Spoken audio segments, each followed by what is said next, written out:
Welcome to the Braylon Edwards Show with Shep. Touchdown, Braylon Edwards. Braylon Edwards, touchdown, Michigan. Running pattern to Edwards, touchdown, Michigan. Where we bring you the best in sports, entertainment, and insight. Join us every weekday from 2 to 4 p.m. as we break down the latest games, analyze the biggest plays, and dive into the hottest topics in sports. We'll have exclusive interviews with your favorite athletes and guests, and you'll get a front row seat to all the action. So tune in to the Braylon Edwards Show with Shep. Got one-on-one going end zone. Edwards in the air. Oh, what a catch by Braylon Edwards. His second touchdown of the game. On the Woodward Sports Network, where sports comes to life. We miss our namesake Braylon Edwards for sure, Shout out but to Justin Satawa is here, and thank goodness, because we got He's a chance something like to Braylon talk. Edwards. What's that? He's something like Braylon Edwards. Well, he's not as strong. He's not as tall. How we know he's that? not as dark. What do you mean? I haven't seen him lift. I don't need to. I am a college athlete, though. I do play hockey in college. Let's go. I have a athletic body in terms of a hockey player. You're athletic. Okay, that's a great question. No offense to anybody out there. I've got friends who is club sports college athletics. Some of them. Hockey is very different because of the limited pool of actual college teams there are in D1 and D3. It's and growing. you have It's teams growing, that are but you have yes. lots of players coming in from Canada, and it's just become a very and so D3 Acha hockey, D1 Acha hockey is very competitive. You have guys who drop down from the NCAA level and play. I know a lot of the guys. And a lot of the D1 Acha teams end up elevating to being an NCAA team. You've seen it. Arizona State was one. Penn State was a D1 Acha team. So Sure. we are essentially a feeder team to NCAA. So you could call it what you want. I don't think club is a feeder team to. I mean, Michigan lacrosse was similar. They were a club team, and then how many of those guys made the varsity the next year? Lacrosse is another one. I would argue that it is. I would strongly disagree. Michigan State club lacrosse that won a national championship a few years ago. I do not think those guys are playing. My son plays against a lot. They're not playing against those D1 guys. They're just not. I think it's awesome when people can continue to live their dream. I love it. I really do. I think it's awesome. I mean, club teams, they got to work their ass off. A lot of times you got to pay for stuff. You're working every day. You're traveling. You're doing the same stuff as a lot of the scholar athletes. Yes. Why I would say for hockey is because there are a lot of schools and a lot of teams that are club teams that you do not have to pay for, and that they even give you scholarships. Like Hope is one of them. They're moving from D3 Acha to D1 Acha, and they soon will make the jump to D1. How does Hope give scholarships when they don't give even? They give academic scholarships Right. that are. Right. I got my football team. You know the old back door. I'm well aware of the MIAA. Yeah, Yes. I get it. Literally I the get back it. door. Shout out to Hope. Living in that space. Yeah. Yeah, but Hope is they do So their to thing. use the word athletic scholarship might be. No, I'm not sure. it's not the correct terminology, Yeah. but it is essentially what it is. Calling it how I see it. Yeah. And I mean, they 100% have a competitive advantage for it. They don't pay for anything, and they have their own ice. It's pretty nice. Yeah, I have to, unfortunately. Adrian's the same way. Yep, Adrian and is the they've got same a very way. good track record. They actually have a couple of teams. Yes, they do, Yep. and they are very good in D1. We actually beat them last year in D3. So our team, we do pay for it, but we are pretty solid. We were on the edge of making nationals last year. The goal this year, we got a bunch of returning starters, make nationals this year. So hopefully it's a good year. I'm excited to go back and see my boys. Well, we're Training camp comes up gonna in a wish couple you weeks. well, and we hope we get some updates. Yes, that's for 100%. certain. I will still be here 3 times a week though. So. I don't think your nutritionist would suggest we have a bunch of chocolate chip cookies, but my wife did make some cookies. We brought them in today, And they fire. and Shout out to Shep's and they're wife. pretty Shout good. out to Justin Lady hasn't had one yet because he's on that strict diet because he's training. Here's what my wife made the other day. She makes cookies, she makes cake, and she makes an ice cream pie. All in one day. That's the wild thing to Okay, me. that actually my daughter made the cake, but okay. So it's still in the house. Tomato. Yeah, my daughter doesn't. It's on the same counter. Yeah, same counter, same ingredients, same cupboards, everything. My daughter doesn't eat sweets, hardly ever. She might every once in a while, maybe once a week. okay? My wife doesn't eat sweets at all. At all. At all. Just Really? likes baking. She just likes baking. Doesn't eat it at all. So who do you think that leaves? Man. It's a cold world, Look, Shep. bro. Right. Eat everything. So what I wanted to do, so I brought in the cookies. I wanted to bring in the cake and the pie as Come well. on, man. Bring it on. Just to get rid of it. Just to get rid of it. Like I told you, I don't eat a lot of sugar all day. So around this time is when my body almost craves it. So that's perfect for me. It's gonna get me through to about 9:30. So here's my quick question for you guys. When you're having cookies, for me, when I was a little kid a long time ago, it was Oreos or it was Chips Ahoy and milk. Had to have the milk with it. Yes, sir. Right? I'm a big have to have milk with cookies. So Yes. you're the same way. Yes. 100%. Got to do the That's same. the American way, They bro. go hand in hand. hand in hand. I'm more of a baked cookies though. Like I don't make my own cookie dough, but I like just getting some Toll House cookie dough. It's a staple for Sure. me, and I like throwing it in the oven, Right. pulling it Yeah, out, nothing and wrong then with that. Okay. putting some milk. Perfect, in my opinion. Baking is different than cooking, 100%. right? Baking is soothing. How many here are good cooks? Would you consider yourself a good cook?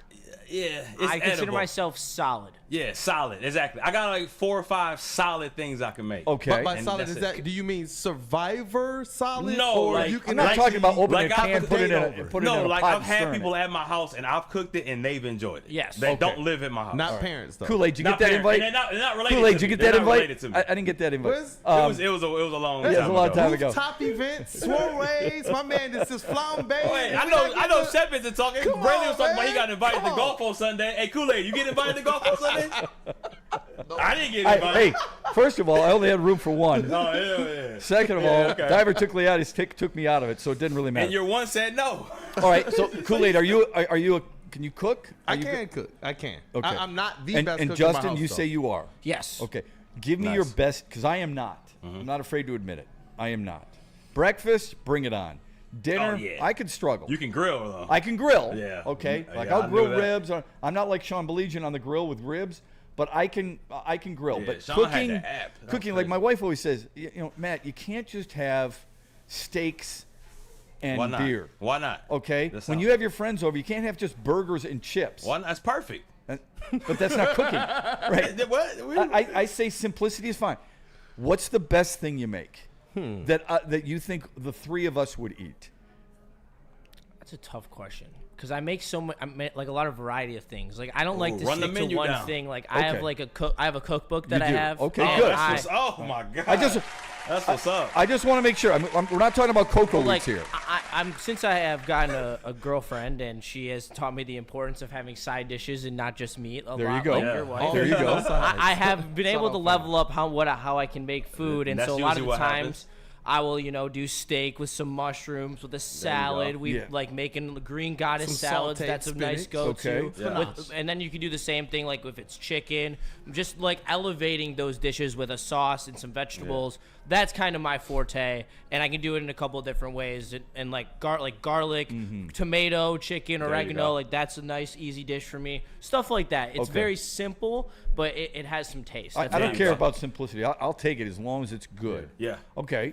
Kool-Aid, what's the best thing you make? Hey, you know what? It's similar to stuff that Justin is talking about too, man. Get chicken thighs. You got to get the seasoning. Got to Love get it. the seasoning. A little Yep. bit of Cajun seasoning and some special seasons. I won't give away my wife's recipe. Special sauce? Is that what you're we suggesting? can call it the special Okay. sauce, man, for sure. But then, yeah, you know what? A little bit of sauteed spinach. I love spinach. That's me. I'm a big green leafy guy. All I right. do crock pot beans, crock pot greens. There you go. And grandma's chili recipe. Mm. I'm telling you, that chili recipe is one that's like, you have that, you're Wait a set minute. for life, man. Well, can you explain that? Is that with the chicken thighs, or is that No, a no, no. separate? That's a So separate. He just gave you a bunch of food. He I just didn't gave you a bunch stick of to the food. question. Oh, I got you. Okay. I was giving you the spread, man, because if I'm cooking, it's got to be the spread. It's got to be whatever I'm ordering from, chicken, like, chili. one of my favorite soul food restaurants, man, because my grandma, she taught us, like, scaling the fish, the head, like from word. literally That's what's catching up. it to making it. Oh, so we it's like, if I have fishing to this make year. Oh, we fish, fishing this if I year. got to make chicken and then little sides. What kind of fish is it? Throw down. I love perch, man. I love yeah, lake perch, perch, yeah. especially Perch is nice. from I here. think perch is really good. You don't have to really put a lot on perch. Just a little lemon sauce, some salt and pepper. And That's how you know it's it's a good fish, in my opinion. If I you put agree. just a little bit of lemon. I agree. You can never have too much taste lemon. That's why I like halibut. You've never had fish? No, so you can never have too much lemon on the okay. fish. Oh, yeah. Yeah, Ricky I was about to loves say, fish. I I was thought you like, never that's had fish. I was about to Okay, say, Ricky, what's the thing that you would make that you think all of us Easy. would like? A nice spaghetti, pasta. I do that all day. Talk I watch to the me. Pasta Queen show. Shout out to her. I love pasta. I'll make you all the pasta that you Well, actually okay, so love. that, She that's makes unreal that- pasta. Who does? My girlfriend, Your Mads. girlfriend does? Yeah. So that could be my favorite meal, spaghetti. Okay. The sauce is really, really important. Yeah. Okay. Yes. I've got to 100%. have the And the bolognese olive that is oil. right Oh, on. you're a What oil you bolognese use guy? too? Yeah, I'm a bolognese guy. What through kind of and meat through. do you like in your bolognese? I like a little bit of a mixture. You could do a little bit of steak, a little bit of Alright. lamb. You do maybe I a love little lamb. bit of hamburger too. Oh, man. All right. Sounds good. If you Okay. mix Well, all I'm three of starving those now. together, yeah, I know. I shouldn't have started the show. I usually don't even call out the restaurants, but like there's a spot we go to, Antonio's up in, I don't know if it's Madison Heights or a little bit higher. I've been to one of them before. Perfect, bro. Like the stuff you're talking about, it's perfect. My wife, she can throw down. Her lasagna is good, but some of those things like the bolognese, I love steak bites. Yeah. They throw down, man. I love Italian food. I have. can't I'll cook give this place a shout out. The best. There's a couple of places. There's a place in Chicago, okay, called Rosebuds. They have 2 locations. Okay. I love Rosebud. It's their spaghetti with bolognese is really good, but Okay. locally Their gnocchi here, there is awesome, and too. I get it a lot. So I think I'm pretty good at judging. If you've ever been near where the Lions used to play the Silverdome, I don't know if you guys are old enough to remember it if you went to any games there, but there is an Italian restaurant with steak, seafood, and pasta just up the road called Lely's. Yes. Okay. Also Yes. great I've been restaurant. to Lely's. Used to be Lely's in on the green. Used to be no. Lely's on the green in Farmington Hills. Oh, okay, never That's mind. different. No, they're same family but different ownership. That sauce is not as good as the one there in Pontiac. Okay. Or Auburn Hills. The Lely's right there on Updike is so flippin' good. Usually I like to talk during while I eat my meals. I barely bring my head up. Wow. I'm eating that. I'm eating that. You still use a fork, right? Yeah, if I didn't have to, if I was by myself, I'd eat it like a dog. Is it one of those times where you're eating and then you realize you look up like, Yeah. I hope people aren't looking at me right now. Honestly, I really don't care. It's rare where I wear a bib. I wear a bib because I'm slobbering it all over myself. Man. I We love gotta that get so this much. content, Ricky. We love food just as much as Shep. Oh, Yeah, we gotta go. I love good food, but my palate's pretty limited. Your guys is No, we're gonna you have a expand much that, man. wider. It's all right. You have a much wider. It's all right. If you love that, if you love pasta, just the same thing. I would strongly recommend. Okay, Lely's. That might be the next Well, day not spot. just that, but if you guys save up like we did and go to Italy, the Oh, food yeah, there that's on the I'm- list. off the chain. I That's can't wait already to on my do list. Off the on a chain. I bucket list promise for you me. right now, you will not regret it. It's an 8-hour flight direct from Detroit to Rome. I promise you will not be So disappointed. is it really like people say, like you can eat pasta all day and not get like sleepy or bloated and all that You stuff? walk so often, and it's so fresh. Oh, wow. Yeah, sounds it's awesome. the burrata there is to die for. Yeah. Okay, the only problem that I had is I'm not a gotta get wine off. drinker. Yeah. I can't keep talking. Right? I'm not a wine drinker. Chef, now and you gotta obviously order. the You gotta order something. I man. know. It's your fault. Well, Hey, you're eating yesterday. You know what? The food conversation is paying off already. Shout out to Showtime Tate in the chat. $4.99 super chat. He says, open invite to all the Woodward gang to a cookout I'm throwing later this month. Oh, So we got the invite finally. How we got awesome the is that? invite. We invited to the cookout. Hey, you know what? I feel like somebody now. Thank you very Shout out much. to Sydney Showtime. Sweeney. What a really nice gesture that is. Fantastic. What's your dish, Shep? Yeah. No, I'm not. He just said he can't cook. I'm not You a know? real good cook. He said he Oh, can you- grill. Yeah. Okay. So what's the go-to I grill? can grill. I mean, I have my mom's recipe of chicken Milanese that would suffice. I think you would really Okay. like that. But there's nothing special. It's not like I have these culinary skills that make you go, holy crap, get in the car driving away from our house. That was unbelievable. He was so good. No. I tell you what, though, man, my father-in-law, he can't much cook. And one day, his wife and my wife, who can cook their tails off, were gone. And we were sitting there like, what are we going to do? And he was like, I got you. And we had some chicken, some fried chicken from a spot down in North Carolina. It was dope. And he had some noodles that came in like a little, not the cup of noodles. I'm talking, this comes in like a plastic bowl or something. It's like more fancy. Put the chicken in there, put some seasonings, got some other stuff out, mixed it all in, warmed it up, brought it to me. I didn't even know how you put it together. I'm just thinking, wow, But is that soup. Is that Microwave. cooking or just mixing? He That found a was- way he to didn't- survive. he didn't bro. cook- It was dope. though. That's an art form. Yeah, that's That's art. art. That was art. But he didn't cook the chicken. He didn't cook the noodles. Nah, he put it together though, man. Yeah. He put it together. That's like me saying I made the oatmeal and Yeah. all I did was open up a Quaker Oats, pour it in, and Yeah. put it in the microwave. So Hey, and shout probably out to not Freddie Feltz, who says he does make a mean bowl of cereal. I think he might have heard you There you earlier. go. Perfect ratio of milk. Hey, it's important. He is so right. Sometimes you'll mess it up and get to that bottom and had no milk left. Man, pisses me off every time. Hey, everybody just got triggered for a second. Bro, it just happened to me, dog. All right, speaking of messing up, did the Tigers mess up at the trade deadline? Now, I know Sean Baligian did a post-trade deadline show last night, so shout out to Sean. I'm sure a lot of the shows talked about it earlier today. The question many people have, and I think nationally they weighed in, right? I looked at a lot of websites earlier today, and if you looked at them, and they graded winners and losers. Not all of them had winners and losers. Others had, certain storylines that they thought should have gone through and so on and so forth. But the winners and losers, all of them, from what I saw and read, had the Tigers as losers. Scott Harris picking up all kinds of pitching. They had them as losers. I don't like winners and losers per se. However, I do think that if you had to categorize them in one or the other, it'd be hard-pressed to put the Tigers as winners. I would completely agree. I think that you had a chance to put a stranglehold as the favorite to win the American League.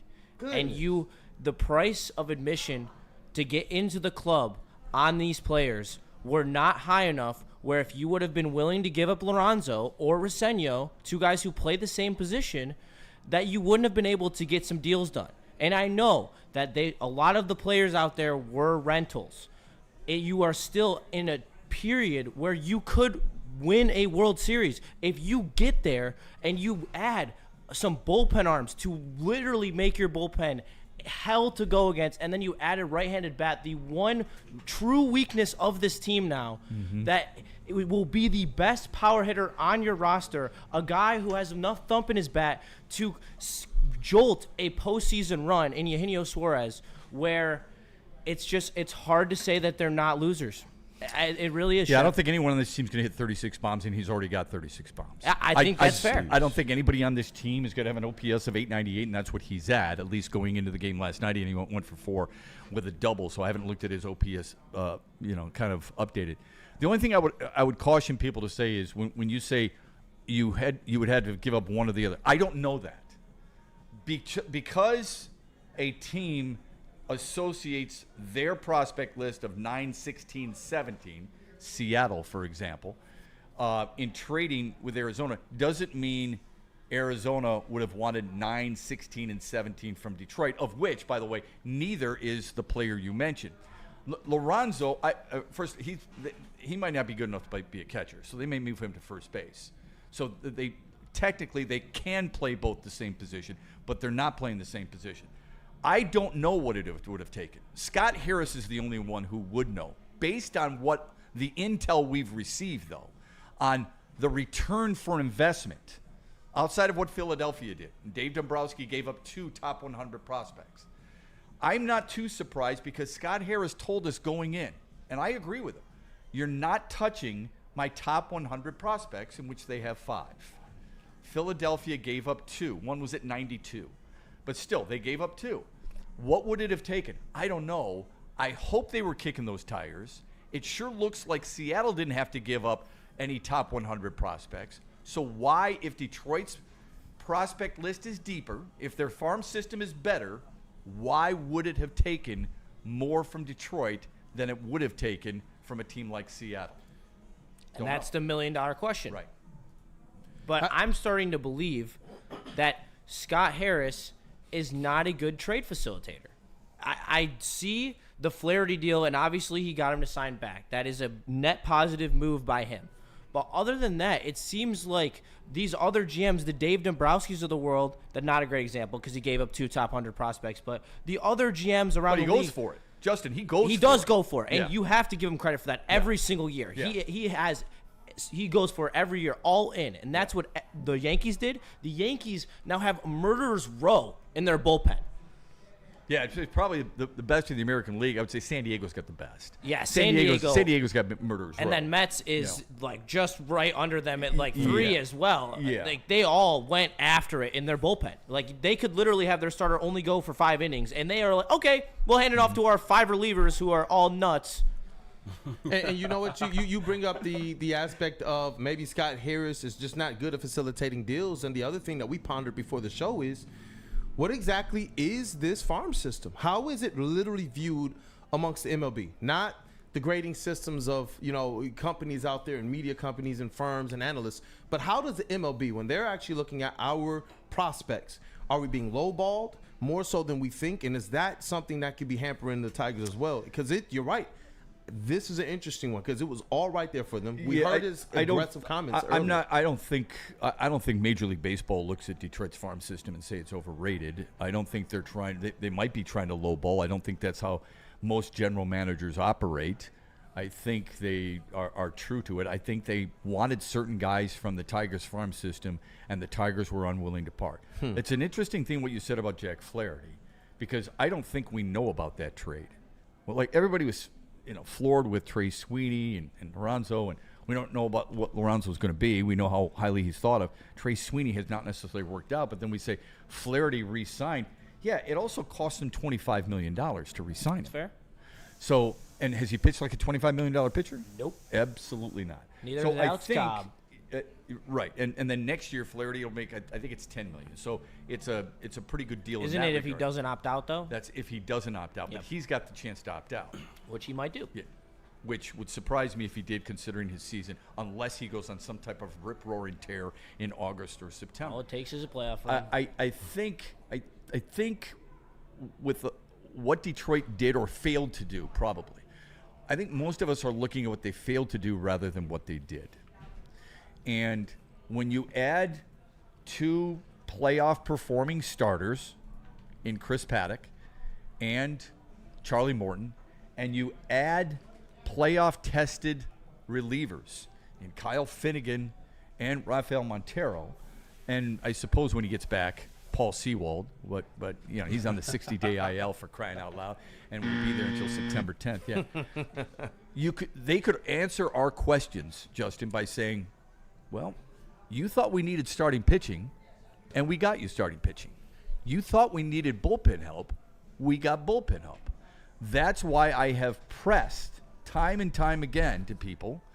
The reason I didn't like it is because I wanted top-end rotation starters and back-end bullpen arms. They've addressed needs, but not my specific suggested needs. There's the difference. They are doing what the Red Wings have been doing for the last couple years, what the Pistons have been doing for the last couple years. They are moonlighting players that are in bigger roles than what they should be in. They ask too much of too many guys to do bigger things than what they're meant to do. And that includes A.J. Hinch and Chris Fetter, because all these guys are, all right, they're great if, it's a sunny day, it's 90 degrees, the wind's blowing 2 degrees to the left, and they're good. Like, that's just putting a lot of pressure to, have A.J. Hinch's managerial skills be perfect and have Chris Fetter fix 7 guys in the bullpen right now. Like, I know we have... I think A.J. Hinch loves it. I think he does. I think he's like Dan Campbell, where he is... the game within the game. So I don't think there's added pressure for A.J. Hinch by picking up guys like this. I think he thrives in this situation. I really do. So I don't worry about that. Fetter, it's an interesting one with Fetter, though. I mean, are they counting? Did they make the move, saying to themselves, "Don't worry about it. Chris Fetter can fix it." So it's not the same thing. It's not the same thing. But let me give you a quick example. When Jim Schwartz came here, they had a wide receiver by the name of Titus Young. Titus Young was a whack job. Okay? We're talking about a guy who puts the hood up in the meeting during the wide receiver meeting, puts his headphones in, isn't listening at all to Sean Jefferson, talking to himself out loud, making other players uncomfortable. Calvin Johnson was uncomfortable with Titus Young. Megatron? Yeah, he was uncomfortable with Titus Young. He's a whack job, all right?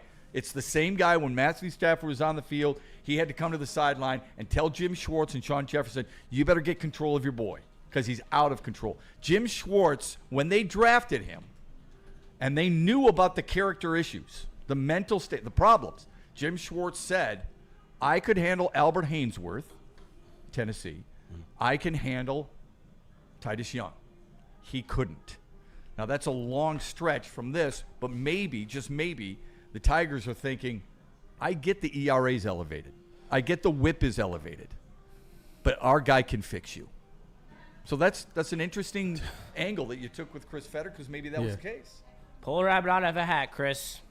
I was about to say, Justin, I don't know how confident you are in your theory, but I do believe that it is a theory. We've seen this team be able to have some success, but every time I brought that up, in a fair manner, Shep has been able to say, what about these pitchers as well? So there's a situation where if you want some depth, if you want some guys that can add something and you believe that they will mesh a little bit better with Chris Fetter in their development program, that's the hope right there. That's the hope. Because is this team still, have we seen them still be the best team in baseball more along this season than what we've seen over the last 2 weeks? Of course. And so if they believe that they are what they've shown before the All-Star break, more so than what they've shown the last 2 weeks, then they are shoring up things the right way. Yeah, but they and have a guy to like get Charlie Morton's getting better. I mean, Yeah. so April and May he was awful, Yes. but he got better in June. Right. He got better in April, I should say May. He got better in June. It spiked back up in July. Obviously, they've seen something. I'm not saying Chris Fetter can't help them. And by the way, it's not just Chris Fetter. It's Robin Lund, too. Robin Lund's done a hell of a job with those guys. Good. So Paddock looked good. he did look good, and the smart ass in me would say, well, it's against Arizona. But look, you still got to go out and do it. You got to do it. It's one run against, in 6 innings, no walks and 5 strikeouts. But he fills the zone.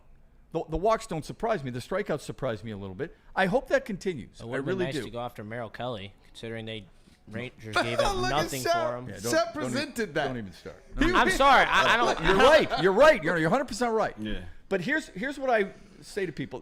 Everyone, Owen's always saying what? Pitching and defense wins championships. That's what all I hear from people. Yeah. Okay? Defense wins championships in football. Same thing, right? Even though when we talk about the Eagles, we talk about their offense. Yeah. Okay.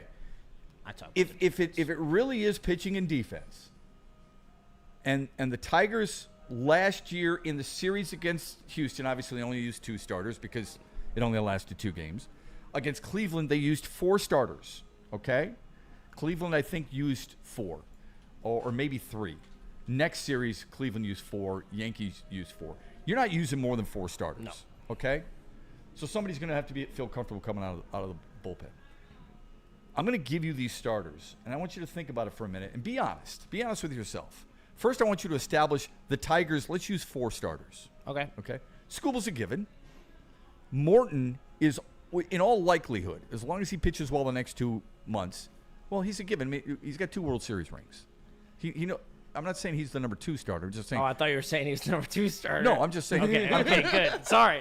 No. I didn't mean to overreact. No, it's okay. It's a good reaction. They don't have a 2 starter anyway. Nope. Okay. Unless Jack Flaherty really finds it, and then it's Casey Mize in all likelihood. Yep. Am I wrong?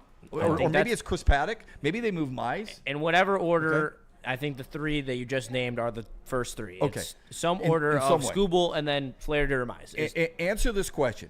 Is it better than Gausman, Barrios, Scherzer, and Bassett? And by the way, they just picked up Shane Bieber. No. I know, coming off Tommy John, but he's getting stronger. Had a AAA performance the other day.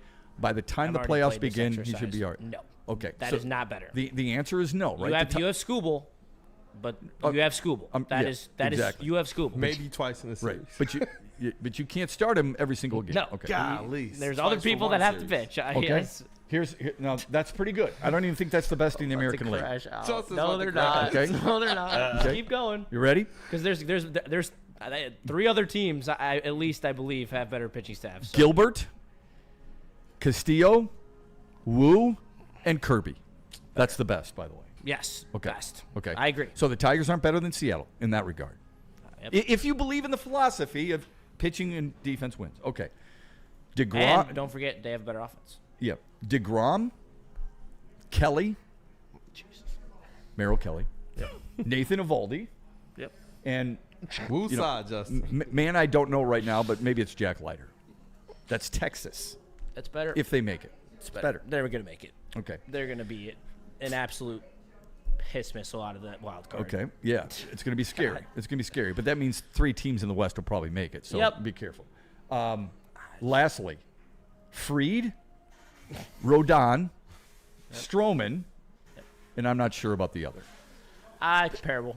I think It's comparable. I think that it's no given. Right. I mean, the Tigers have owned the Yankees in the past in the playoffs, 7-3 in their last 10 matchups, but I do think they have the ability to have a better offense. It hasn't been seen in the postseason. Yeah, they don't have a better offense. But Tigers do not have a better offense. no, they do not. Okay, so you've got that, and then I didn't even mention. You didn't even mention the Astros. I was just going to say that. I don't think the Astros is, and here's why. Like, I like Hunter Brown, not just because he went to Wayne State, but I love the stuff. Valdez, fine. Christian Javier's hurt. Yes. So we don't know that just yet. We don't know how long it's going to take him to come back. We don't know if he will come back and how strong he'll be, and if he does come back, how effective he'll be. That's the reason I didn't mention Houston. But offensively, Houston is better than Detroit too. Oh my God. Okay, so when I put those things in that perspective, and most of their power comes from the right side too. so you put that in perspective. Yeah, but they're not hitting Scooble, so it doesn't I know. matter. Detroit's got 3 righties and 1 lefty. So it doesn't really matter to me in that They'll all be regard. pitching softballs to Yordan Alvarez. So. Well, I don't know. I mean, Detroit beat him in 2 straight. I and know, Alvarez wasn't a fan. but they're So- a better team than they were last year, and we seem to be very. Yeah, similar. and obviously they added, Yes. right? So I They- mean, especially They Carlos went out Correa. and they tried to Yeah. do what they do.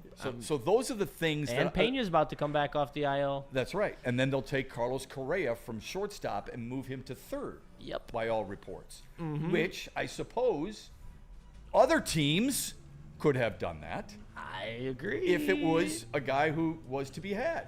Those are the things that I look at. I mean, Seattle, you're right. Seattle picking up Josh Naylor, Eugenio Suarez. By the way, they added Caleb Ferguson for their bullpen. Yep. Right? An already dominant The bullpen. Yankees added, not to mention David Bednar, Camilo Doval. They added him. I like Ryan McMahon. I think that's another one I wish the Tigers would have went Slater after. off the bench. Austin Slater off the bench will be a weapon for them. Ahmad Rosario is going to help them a great deal. Oh, I didn't even realize they picked him up. Yeah. Look, we got Justin's no not super sleeping chat tonight. here. So No, when, he's not. when I look at the totality, No, everything's okay. when I look at the total thing there, okay, the whole breakdown of hitters and pitchers, the additions, that's what I was warning about for a couple of weeks. Everybody could say, well, don't have to do a lot, just get this, get that. Okay, the other teams are going to upgrade. And that's what these other what they teams did. did. These other teams have basically said, our time is now. Who gives a crap about some of the other things and the possible future? Now, that doesn't mean that's the right philosophy. No, because it the does not. comparison has been made. Baltimore went for it, and look what happened to Baltimore. Well, Baltimore has a much more talented core. Okay, when you look at all their guys, it's a much more talented core. You know, losing Corbin Burns really hurts, and there's a lot of different things, but they've got some really good young players. It's also a team that won over 100 games 2 years ago and won 90 games 2 years ago. Or 3 years ago, they won over 100 games, won the division. 2 years ago, they won 90-plus games and made the playoffs. So I get it that this year it's been a disappointment for them. I don't use that as the comparison because I would love to have Adley Rutschman. I would love to have some of their good young talent with the Baltimore Orioles. Tigers don't have that. Period. We got some super chats here, too. I see Dante. You know what? I'll start with his first one. It's food related, and then we'll go to the Tigers one. Riley Green is really good, though. 999 super chat. He says, I will tell you guys, if you ever come up to Traverse City, there's a place called Steve's Smoking Barbecue that is connected to a pizza restaurant called Firebird Pizza. I've been to Firebird Pizza, and they're both excellent. Trust me, I do. Devin the Dog also sent in another 199 super chat. He's Showtime Tate in the chat. Devin the Dog is one of our regulars. out. Supports regularly, man. Shout out to him. I wore your merch the other day. I appreciate you giving me. He gave me a nice tie-dye shirt. Oh, nice. When he came in the studio. Shout out. Hey, definitely. Bring some by for Shep, man. He got some pretty dope gear. And Dante151 and Bray. Dante151 with the $4.99 super chat says, I wonder if Scott Harris and AJ Hinch asked Chris Fetter and Robert Lung who they think who could help the Tigers bullpen before the trade deadline. I would hope that they had something to do with at least the decision making or who to look at. Yeah, I think they rely a lot on pro scouts for that, pro player personnel. I think Chris Fetter and Robin Lund are pretty occupied with what's going on in the next series. So they were getting ready for their last series, and they're getting ready for this. They may ask them. I think it would be smart for them to do that. Wouldn't surprise me if they do it at all. But I don't think they're sitting in a bunch of meetings going, all right, who do we want? Let's rate them, and then we'll decide to go after them. That's the reason you pay pro scouts. Yes. There's a pro player personnel director. There's a college scouting department and a pro scouting department. Those guys in the pro scouting department are supposed to know what they're doing, okay?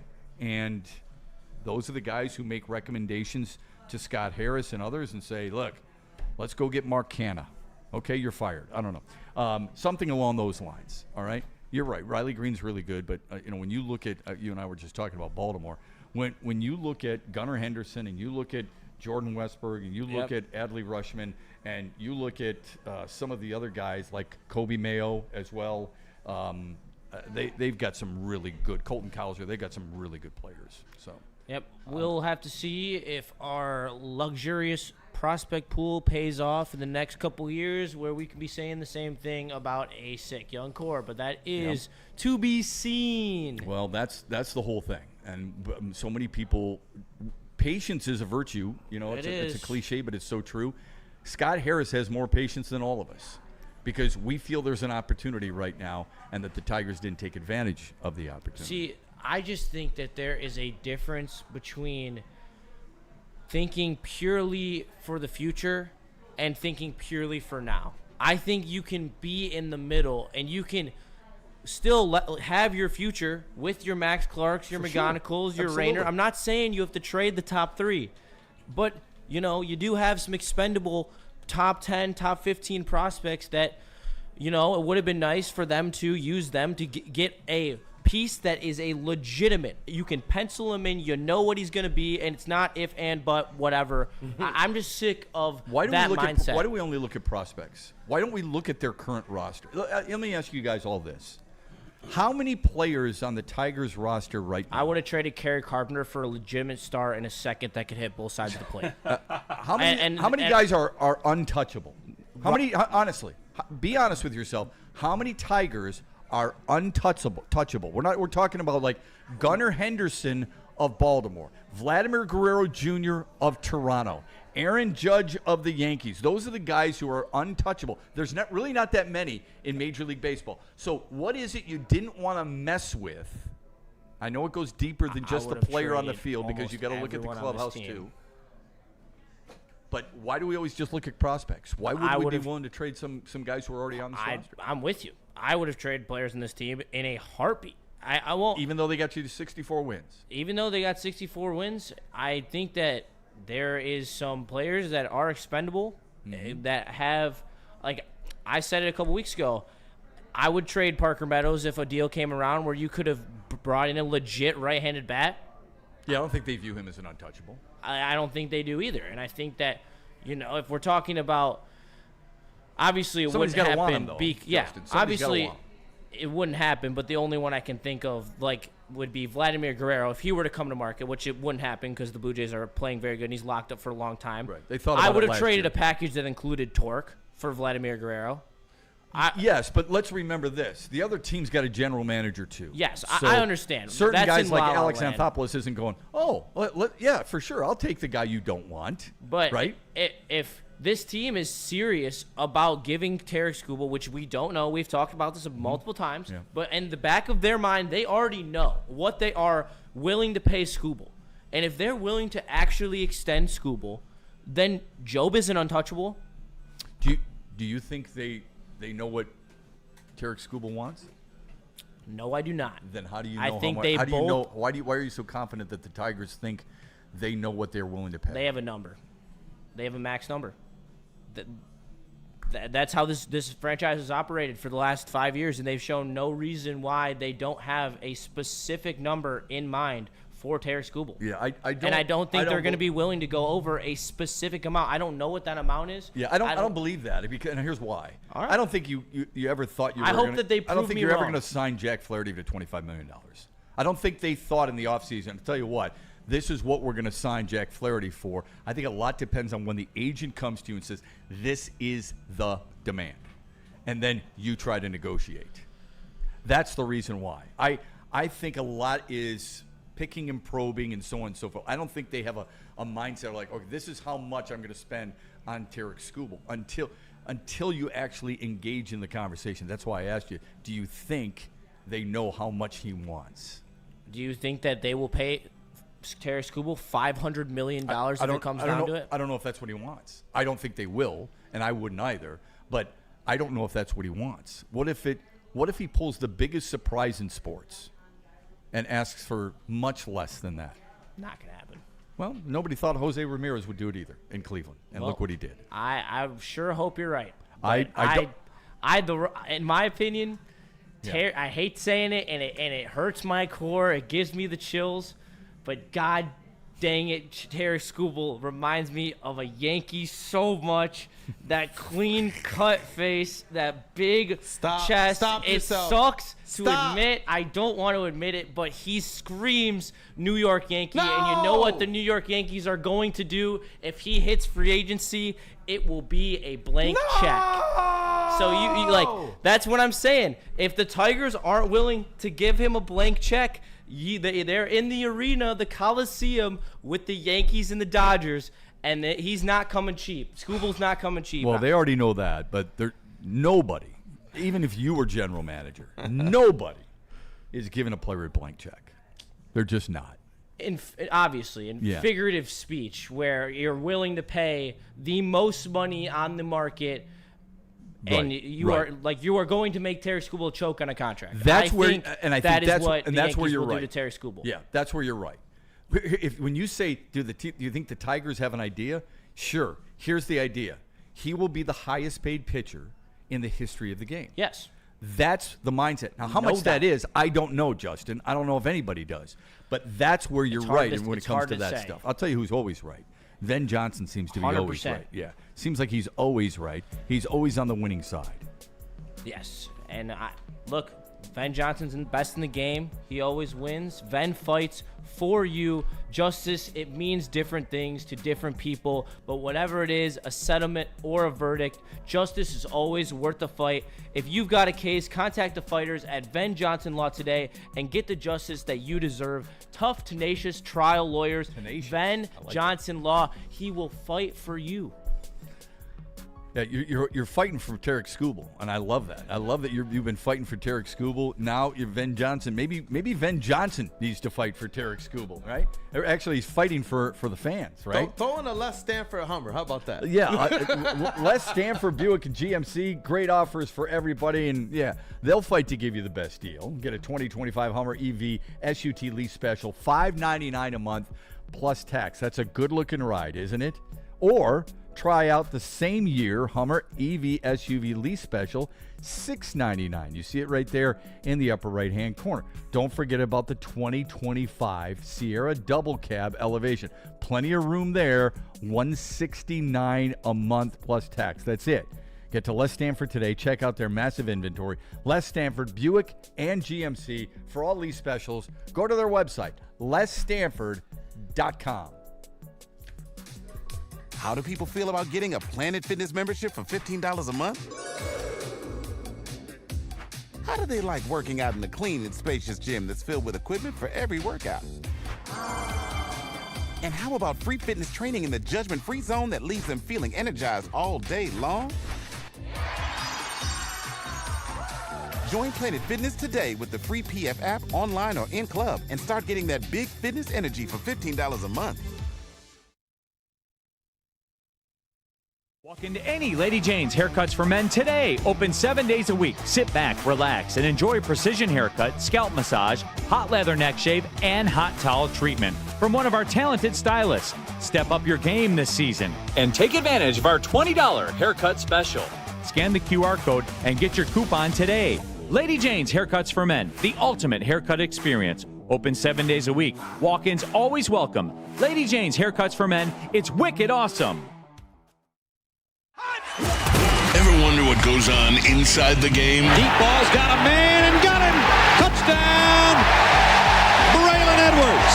Join Braylon Edwards and Shep. Edwards has it. 10-5, touchdown. On the Braylon Edwards Show with Shep. Lamar looks in zone. Got Edwards for the touchdown. Where they dive deep into the heart of sports. Weekdays from 2 to 4 p.m., they're bringing you expert analysis, exclusive interviews, and a fresh perspective on the sports you love. Don't miss it, only on the Woodward Sports Network. Head to woodwardsports.com and click on Shop. Get the latest in Detroit sports apparel and exclusive Woodward Sports gear. Woodwardsports.com can get the whole team outfitted. Love the Pistons, Red Wings, and Tigers? We got something for you, too. Shop online at woodwardsports.com. Why do we fight? We fight to protect the innocent, to hold the powerful accountable, to bring the oppressors to justice. Why do we fight?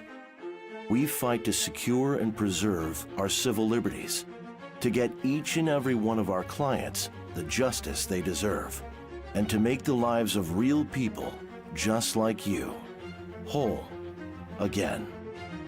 ThenFights.com. The boys of summer are ready to get back to the playoffs, and there's no better place to get your Tigers coverage than Woodward Sports. Join us all season long as we follow as our hometown Tigers claw and fight. This ball is gone. Boys are back in town. Feel the roar with Woodward Sports.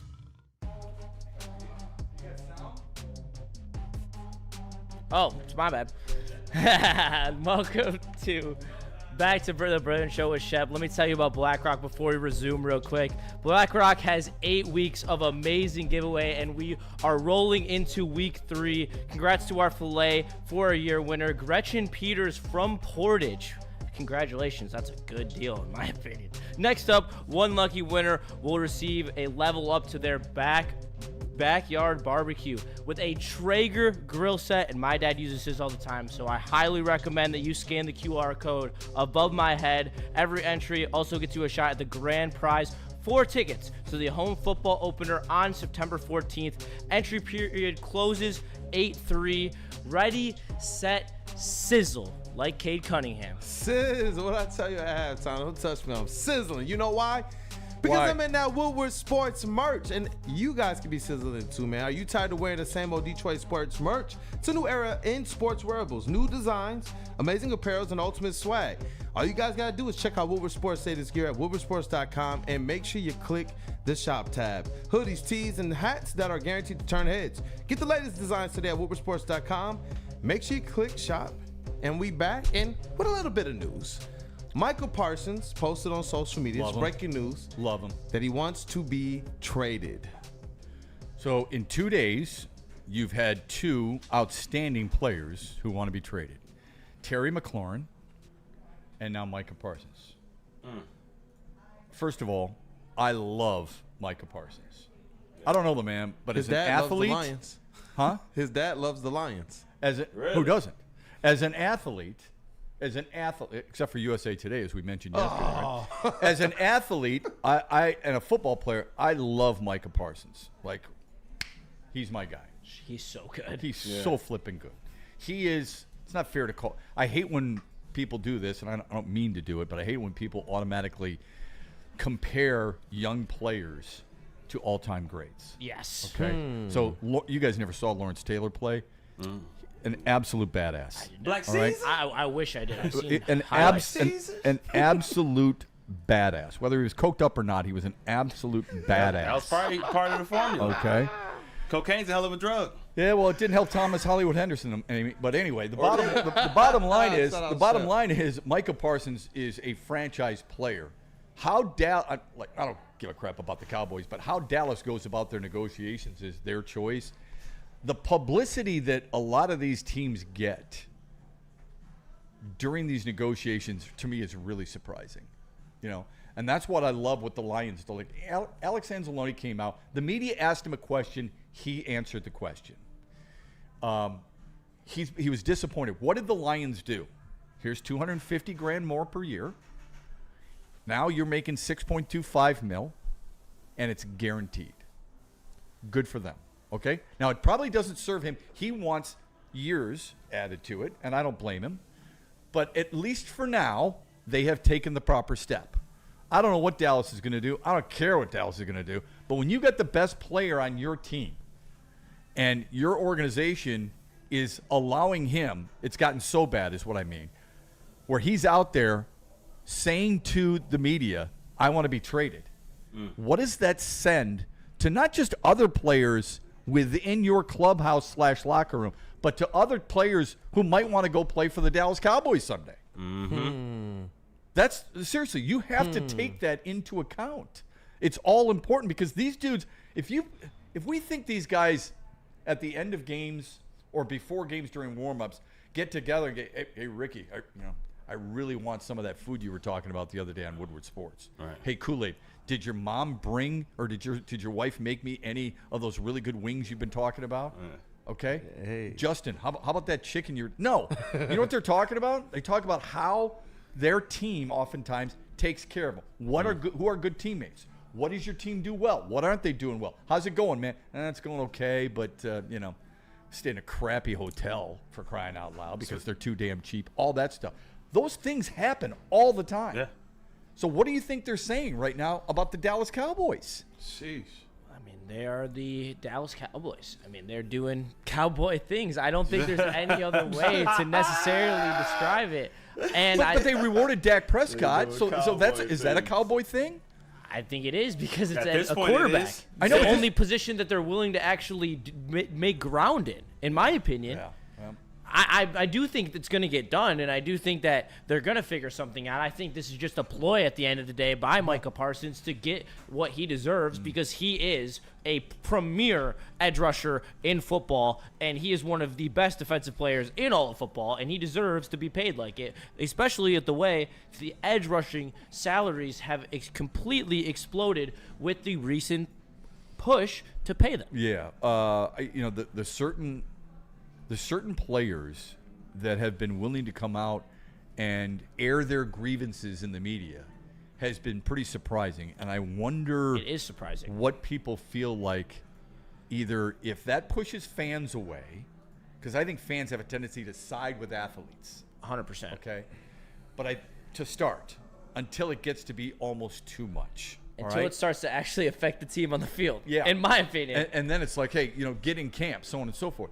But when we've seen T.J. Watt, Trey Hendrickson, Terry McLaurin, now Micah Parsons, we've seen others air their grievances, be upset. A year ago, Jamar Chase and others. They've been pissed off. How do you think people look at football players? I mean, how do you think the NFL is starting to take this?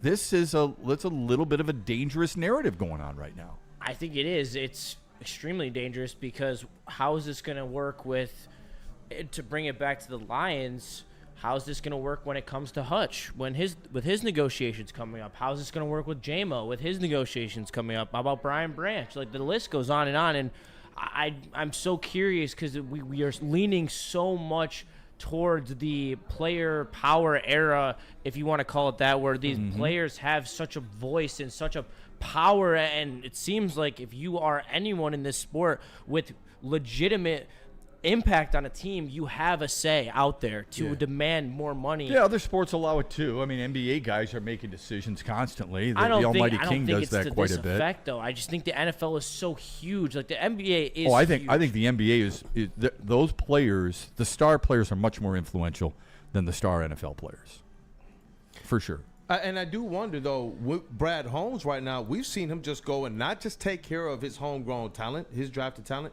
but go out there and set the market. Oh, amen. We were the ones I think they've handled it great. What's going to happen with Kirby? And he went out there and gave him the highest salary. Dude, I don't even worry. I don't even worry that this is going to happen with Aiden Hutchinson or Jamison Williams or Jahmyr Gibbs. I don't. So you don't have no heartburn. I have no concern whatsoever because he's gone out and taken care of Penei Sewell. Well, yeah, I'm not worried. He's taken care of Jared Goff. He's taken care of Amon-Ra St. Brown, setting the market. Yeah. Absolutely. And he's probably already had, I know he's had discussions when people say, these are the guys we're going to keep. we're targeting these guys. To your point about the Tigers, the other segment, is we've got an idea of what it's going to take to keep these guys. And they're going to make sure they stay true to it. They handle their stuff the right way. Maybe that wasn't the case in the past. That's why, the rift you had with Barry Sanders, the rift you had, all the way back to Bobby Lane, the rift you had with Barry Sanders, the rift you had with Calvin Johnson, that is not the case any longer. The way the Lions operate is the way teams, not just football teams, teams in general should learn how to operate. Taking care of their guys before this kind of crap hits the media, and then a polarization starts. I'm either in Camp Micah Parsons or Camp Dallas Cowboys. Then Jerry Jones, who loves himself some Jerry Jones. Where's the red light? Where's the red? There it is. Now I want to talk to you. Give me the microphone. Give me the camera. I'm going to tell you the real deal. That's how stuff starts and how bad blood begins. You preaching right now, man. And when you look at this thing with the Cowboys, they are the model for all dysfunction. Like, what are they? Are they good? Are they bad? Are they rebuilding? Are they competing for a championship? If I'm Parsons and I understand what I can be and I'm serious about at least trying to win, I'm trying to get out of there too. Because I don't know what their direction is right now. Every year you hear the media start to drum up things. Well, they used to. Now all of a sudden it's just, those are the Cowboys. Yeah, but 2 years ago they won 12 games. 3 years ago they won 12 games. So I don't like them. I don't think they run a very good organization. I don't think they've spent their money properly. I wouldn't pay Dak Prescott that much money. No. They chose to. Okay, he's their starting guy. They drafted him. They've groomed him. Whatever. That's they brought fine. Back Zeke. It was just like, what are they doing? That's a serious organization. You know what it makes me feel? It makes me feel like we're really lucky that we have the people in charge of the Lions. Yeah, I mean that. I don't know if I ever thought, you guys. I don't know if I ever was thought just I was about to. say that. I know what you're about to say. I was about to ask you that. Did you Like, ever think you would ever say that? When I first started hosting sports shows in Detroit, there's no flipping way I ever would have thought I would have said what I What just year said. was that, Shep? That was too long ago. I think that you are right on. For me, I still am crashing out about the trade deadline where it's just completely different. Having that credit line that Brad Holmes has. And he did make a move when it counted last year. It would have been nice that we still had Hutch to complement with Zadarius Smith.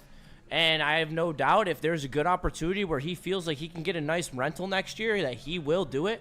It's completely different than Scott Harris, Steve Yzerman. You can't say, you can kind of say it about the Pistons, but they're at least doing something. They're going out and for getting it. Dennis Schroeder, I thought was pretty cool. Yeah, that was a nifty move. I thought that was a really nice move. I would love for the Red Wings to do something like that. Yeah, I have a hard time comparing sports. It is tough. It is really hard. I would say this about Brad Holmes, and in Brad Holmes we trust. I think you're 100% right. He recognized a need, went out and got what would be, a relatively inexpensive but a productive guy. Okay, he didn't make the move everybody wanted him to, though. So you don't make moves for fans. You don't make moves for Justin and Shep filling in on Braylon's show. What you do is you make the best move for your franchise at the time and for the future of your franchise. I thought Zadarius Smith would have been a very good complimentary player. I still think he would, quite honestly. I agree. But all the people saying, I want Max Crosby or I want Myles Garrett and I'll give up 4 first-rounders, we're not living in the real world. No, and They I just think weren't. that a lot of it had to do with the fact that, especially because it seemed like the one that kind of circulated the most is obviously Trey Hendrickson because he's still sitting out from camp. Yeah. And I think last year, when the time the trade deadline came around, I don't want to say it, but I think in the back of their heads they kind of knew. They were like, we might not have the defense to hold up in the postseason with all the injuries. I think that had to have crossed their mind at one point where, especially with a Trey Hendrickson, who is technically a year and a half rental, where you're already trying to make the money work with all of your guys. I'm with you. It didn't make sense. And I think that Zadarius was a good option. If Davenport can stay healthy, which obviously is the biggest if on the team, honestly. Don't talk to him about it, though. Don't talk to him about it. You don't want to hear it. Jesus. He is a good enough edge to complement Hutch because Hutch is unbelievable. And we were talking about it. Yeah, when healthy. Yeah. I mean, I'd love to have his old New Orleans days about 5 years ago. 11 sacks. But that was a long time ago. I would kill for him to have 11 sacks. Yeah, same here. God. That's an interesting thought. I don't think any team that is 15-2 or whatever they were at the trade deadline goes into the trade deadline and says, I don't think our defense is good enough, so let's just get Zadarius Smith and that's it. I don't think any team ever thinks that. I think that's a poisonous mindset that you think you can win. These guys are type A personalities. Players are type A personalities. There's too many things they recognize. There's no way they begin knowing that you get a first round bye. You've got home field advantage throughout. There's no way they go into it and go, you know what? Everybody huddle up. Our defense ain't good enough, so we're not going to add anything, and we're going to get bumped at some point during this playoff run. I don't think they believe that. I think there's some validity to that, but I think that, like I said, with the Tigers, you don't have to deal in absolutes. Mm-hmm.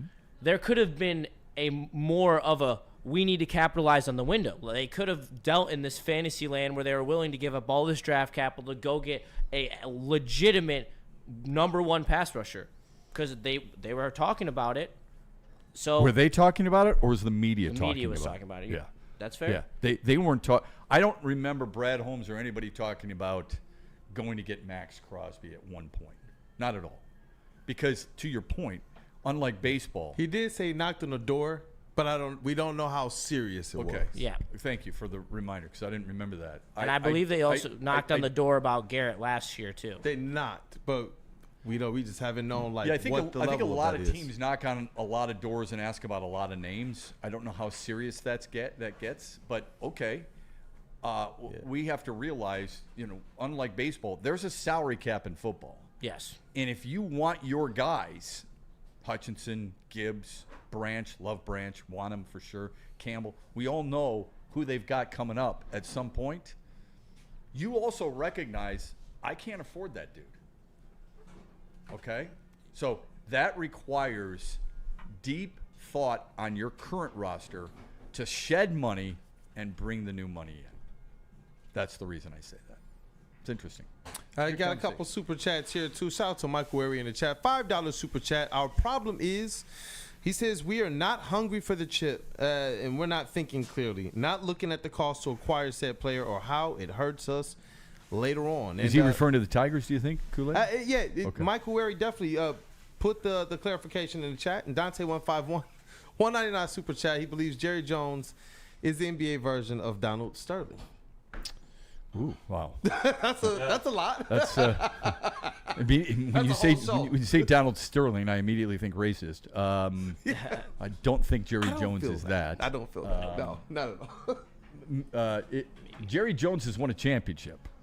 For what that's worth, I'm not a fan. Okay, because I like my owners and general managers heard and not seen. Okay, I don't need to see my owner all the time going for a microphone. I thought he might say it's the equivalent of Mark Cuban, because Mark Cuban loved himself some television and radio as well, right? I kind of like Mark Cuban, though. Do you? A little bit. I definitely like him more than Jerry Jones. I think it helps when you do win.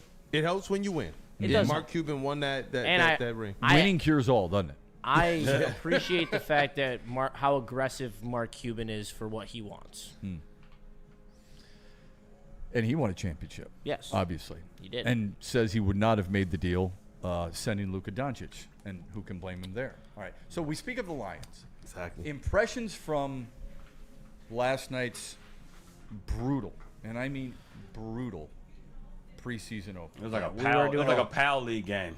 I'll tell you, not even that good. Shout out to Freddie Hunter and the Police Athletic League. Listen, I think last night's a reason why the National Football League is going to cut back to 2 preseason games. I hope so. Thank you. Now, I don't like that. I'm going to be the first to admit I don't like it. Why? Because they talk about player safety and playing 18 games. It's not for you and me. As much as I wish they could play football every freaking weekend. But the starters That's don't not only what it's play about. one drive anyway.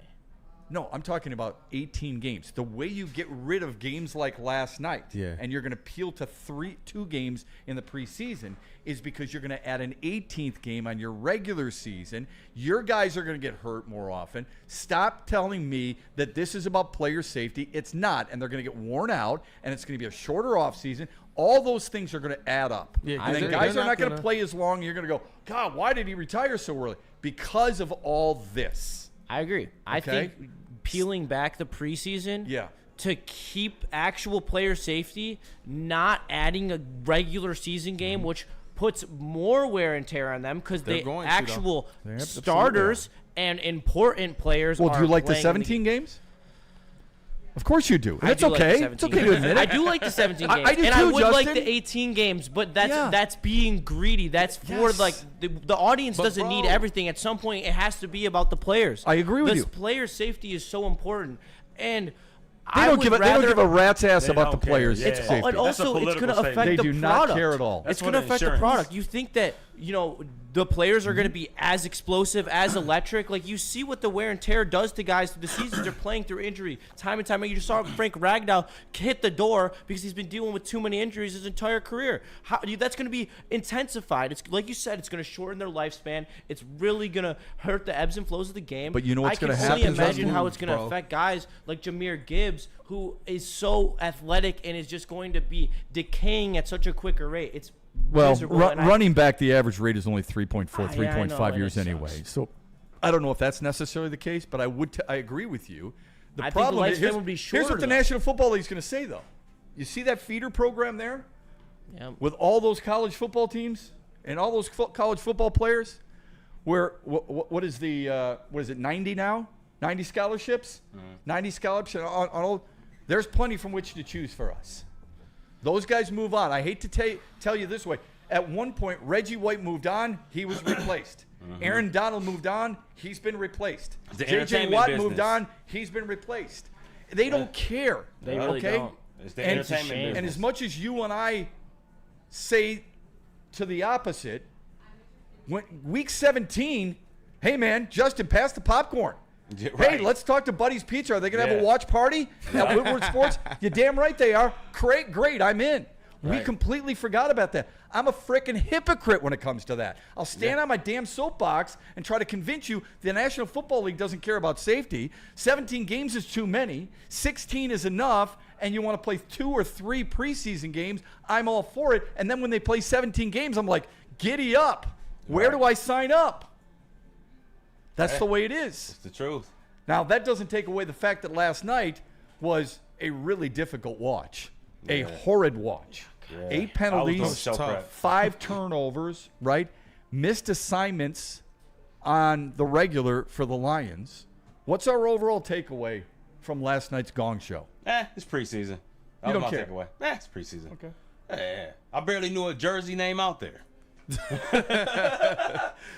For me, man, I get it. Everybody is looking at what Lovett was doing. Everybody's looking at what Isaac Tess was doing. Because I thought that those wide receivers showed themselves. They acquitted themselves well, especially not to be playing with a first-string quarterback. But you're also not playing against all of the other first stringers out there. So that's where, for me, I'm just looking to see, are they running the route right? Yeah. Are they getting the catches? You know, I know that Lovett didn't. Not the first ball thrown his way. Not the first one. That worried me. I know he was good afterwards. You got to make that catch. It's a first down grab. It's right where it's supposed to be. It's a good throw by Kyle Allen. Yeah. You've got to make that catch. That concerned me a little bit. Not that I'm going to dwell on the negative because he was really good afterwards. Tesla was good.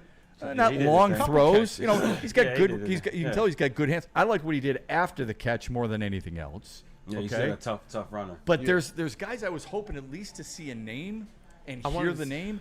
Besides Dan Jackson getting run over, I didn't really see them. I wanted to see a little bit more from Ahmed Hassanin too. And I know that these guys say he was one of the ones talking about the emotions overwhelming him and all that. And I want to see these guys in game too. Now you're talking about players like Tesla, like Hassanin, who can help, in my opinion, to lift the floor of this Lions team, to bolster them. When you're talking about a long season, and we saw what injuries can do, these are players that you're hoping can contribute to the depth the same way we saw a young Malcolm Rodriguez do for this Detroit Lions team over multiple seasons. So I am hoping that we get something, especially when you look at the other position.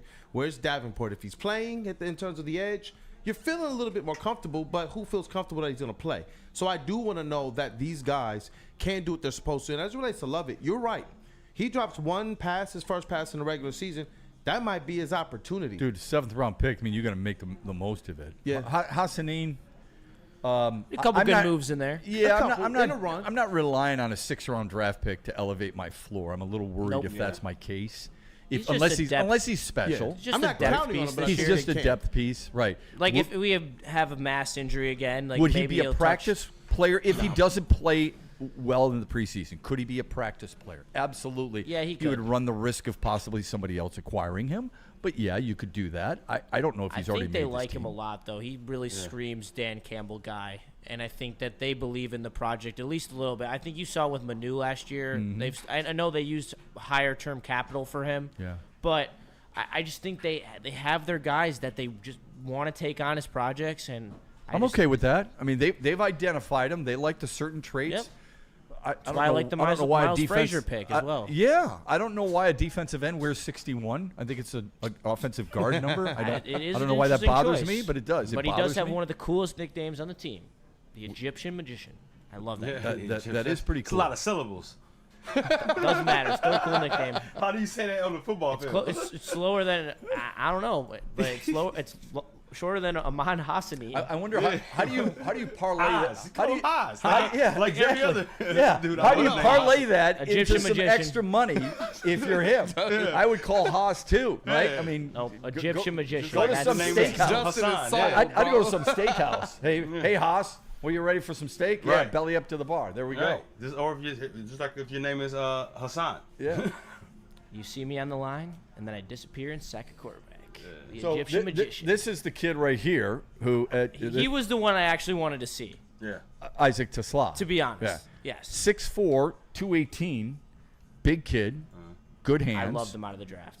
You did. I'm a sicko He's for a college sicko. football, So- so I watched so a if lot of he- Arkansas games. So if he's the guy, and I've got a friend of mine, his son actually played with him Okay. at Hillsdale. If he's the guy, can he leapfrog Tim Patrick? Because I think he can. I think it's on the table for him. Yeah.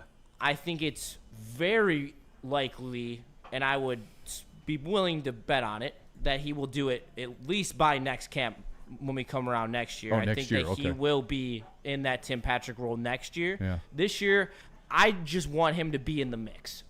He might push to completely replace Tim Patrick. He has the intangibles too, and he has the upside as well. I think that he's a little raw, though. He's a lot of pure athleticism. He's got to fix his route running up a little bit. But he looked good last night, and I think that there is some potential for him to cut into Tim Patrick's role. I just don't see him surpassing Tim Patrick. Yeah, based on the play call, because I agree with what a lot of Justin's saying, but Tim Patrick showed, I thought, some good proficiency at catching the ball on those out routes, sidelines, toe taps. Just he knew and understood how to utilize his body to be able to make those catches. Yeah, And I he think came this up kid big. does that's the same experience. thing. I think he does the same thing. It's definitely Tim's position to lose. Like, it's up to Yeah, him. I if think. this kid is as good as they say in camp, and we all thought he looked pretty good last night. I'm not going to go overboard by any stretch Yeah. on one preseason game, And he's got Kyle positive Allen or throwing to him, negatively, so. right? But this kid's big, he's strong, he's fast, he's got really good hands. He's a 3rd-round pick. They traded up a lot to get to him. That opportunity is going to be there. Yes. It was the first thing I pondered, on the morning show was this guy. They traded up. They value him. Does he has an opportunity to come in? And we asked it to Bray to come in and just tear the roof off the NFL. We've seen other young wide receivers enter the league and be able to have that success, especially when they have a quarterback that's good at those timing routes, those crossing routes. That's something that Jared Goff does well. He could throw his receivers open, and he makes sure to not throw the medicine balls. I think that works both ways, especially for young players who are trying to find their footing in the NFL. Yeah, insert Amon-Ra St. Brown. Like, that's the perfect example. The person he's going to be around. I hope he's around Amon-Ra's dad. That's probably be the deciding factor. Shout out. That'd probably be the deciding factor. When he runs with the football, he reminds me a lot of Deebo Samuel, the way that he runs downhill talk as to a me. receiver. I'm not saying Fit that Deebo. he has that in him. He might, Yeah, but I get you. I just see it. Like the fact when he has the ball, he's a tough down. He runs with hard-nosed style. I really like that as a receiver. and just the athletic upside. I think, like you said, they spent a lot of capital to get him. There will be some type of role for him, some type of gadget plays that he is utilized in. Maybe it's some shot play down the sideline where he's got a shorter nickel corner on him where he can go up and make a play, or maybe a double reverse with J-Mo. I think that's all on the table to give him a couple reps with the ball. I thought for sure you were going to go Cooper Kupp just because he's a big white wide receiver. I don't like doing that. That's identity and also politics. Tesla. That's all I hear though. How many times do you hear that? You hear that all the time, man. I've heard a lot of Puka Nacua comps too. Yeah, the comparisons are sometimes ridiculous. When we come back, we do want to get into one of the bigger issues that we noticed last night and how you fix them. It's easy to identify it. The bigger question is, how do you repair it? We'll get to that coming up here on the Braylon Edwards Show here on Woodward Sports. In the meantime, doesn't that look good right there? I mean, Can we wish that pizza into existence? We had so much pizza last night. The salad looks good, but that's not what I'm really focused on. I'm focused on the barbecue brisket pizza at Pizza Hut. I mean, it looks so damn good. Or at Buddy's. I'm sorry. My apologies. Yeah, at Buddy's. Barbecue brisket pizza. That sounds amazing, actually. I'm really curious to try it. It sounds really, really good. Anyway, Buddy's Pizza wants to brisket with you and brew and rendezvous with you. Try their new barbecue brisket pizza, barbecue chicken salad. You see it right there. It's right there up in the upper corner. And the refreshing Buddy Brew. That sounds good right now. Summer Shandy. And the Super Summer Sundae as well. So you've got the pizza, you've got the salad, you've got the drink, and you've got the dessert. All at your neighborhood Buddy's or at Buddy'sPizza.com. Don't forget, Buddy's is more than just pizza. I can tell you this. When the Detroit Amps came to town, they asked us, hey, what type of Detroit pizza should we go get? That's easy. You go to Buddy's. There's nothing better. Their new smash stacks are burgers. They're done Detroit-style way as well. Square slice, smash stack, full flavor. It's only at Buddy's Pizza. Go to Buddy'sPizza.com. Hey, tell me about Jax, Mr. That Dude Justin.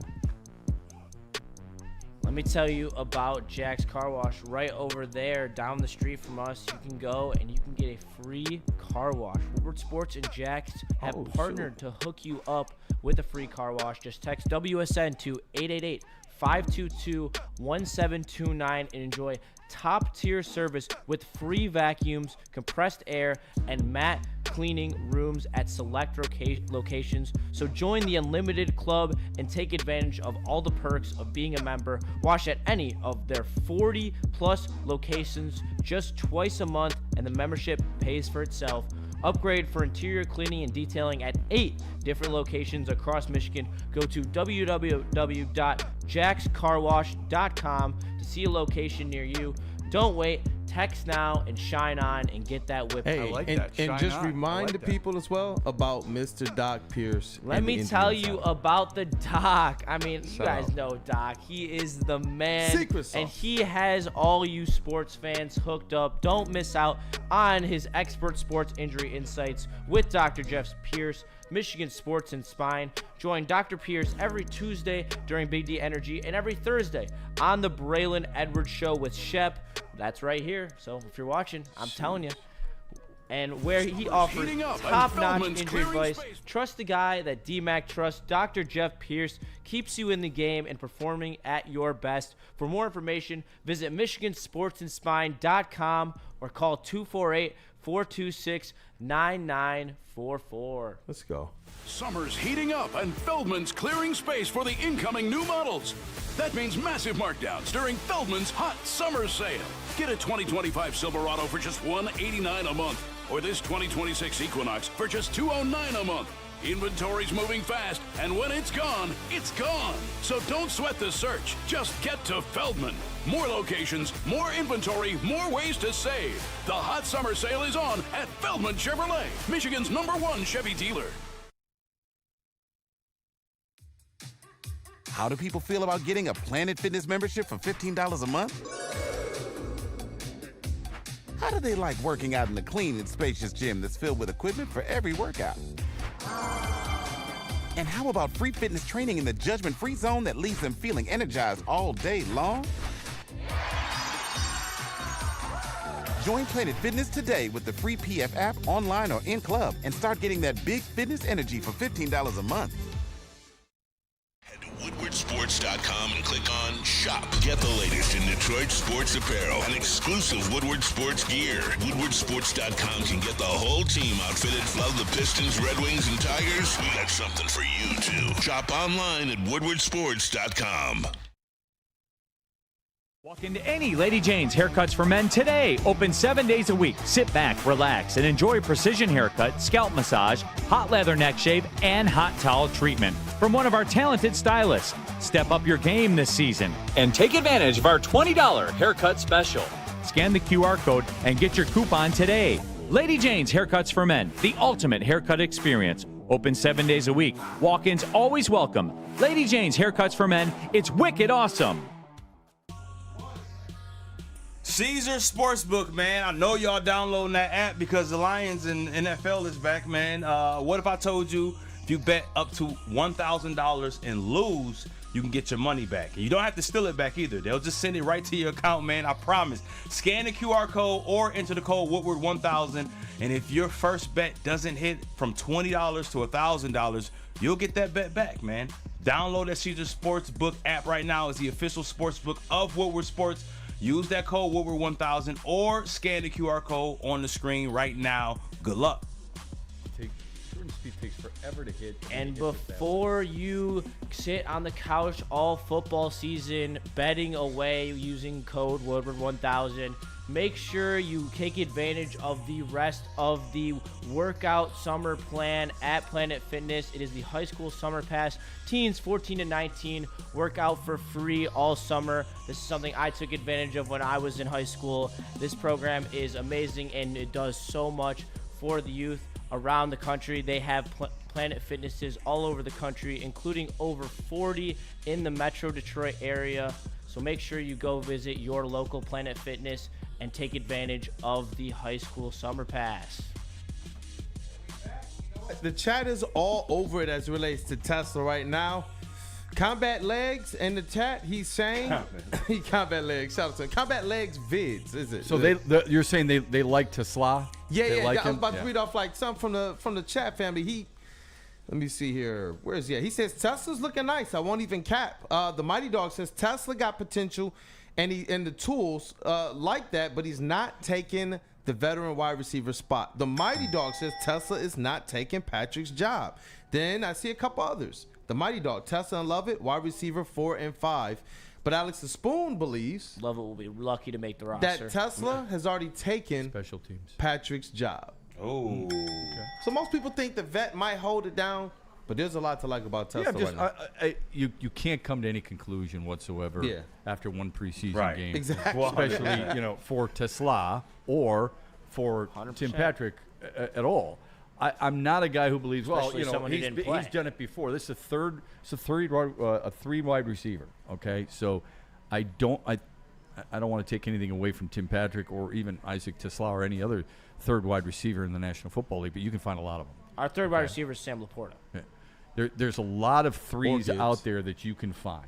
Okay, so to say this young kid's not going to take over because the other guy's got NFL experience under. Puka Nacua came in and lit the entire league. It takes a couple games to get your feel on the NFL level for that. And granted, it's a little different because at the time you had a guy hurt, your number one receiver hurt, but this guy, if he's going to go out there and he's going to catch everything his way, and it's only 2 catches, all right. So how much is he showing up? We'll see. Okay, let's see when he's facing some of these better defenses and he's asked to run, perhaps some more complex routes and gets with some of the first teamers. It'll be very interesting if he can create the space, and it'll be interesting if he can get open, and then what he does afterwards. But I think, so far from what you've seen at camp, what you've read about him, and what he did minimally in the game, he was one of the few impressive guys for the Lions. I tell you who was not impressive, either quarterback. I mean, it was a painful watch. I thought Kyle Allen threw some pretty good passes. The interception in the end zone expected for Tesla, I thought Tesla was interfered with. I thought that bumped him off his route. I'm not making excuses for Kyle Allen by any stretch. The pass. No, he was abysmal. I didn't think it was. I don't know if I'd go quite that far, but I thought the interception that was almost taken to the house when he was intended for Tom Kennedy was an awful play. I didn't think the pass to Tesla was as bad as it looked. Remember, he should have had another completion if Lovett holds on to it. So I thought he was a hell of a lot better than Hendon Hooker. Hendon Hooker was horrible, which makes me ask this question. Not if you're looking for a number 2 quarterback. Who are you looking for to be a number 2 quarterback?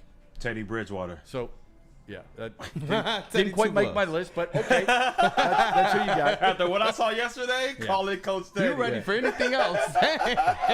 So let me reveal a couple of the names that I have come up with, and I think they're. Before I entertain you, legit. can I say something? Because I am of the belief that if your starting quarterback goes down, there is a 99% chance that you are cooked. And it doesn't matter who you bring in. It could be the best backup quarterback of all time, and they still probably won't get it done. Nick Foles is the one outlier that has proven that he can get it done as a backup. That's not true. Well, that's not true yeah, at all. Earl that's Morrall the proved it. nuclear. Jeff Hostetler proved it. That's not true. Yeah, But that's the nuclear option. In because my life. you might need a drive. You might need a quarter. Like, what if we had somebody reliable enough? Because the rumor was that Jared Goff might have gotten concussed or took a hit to the head.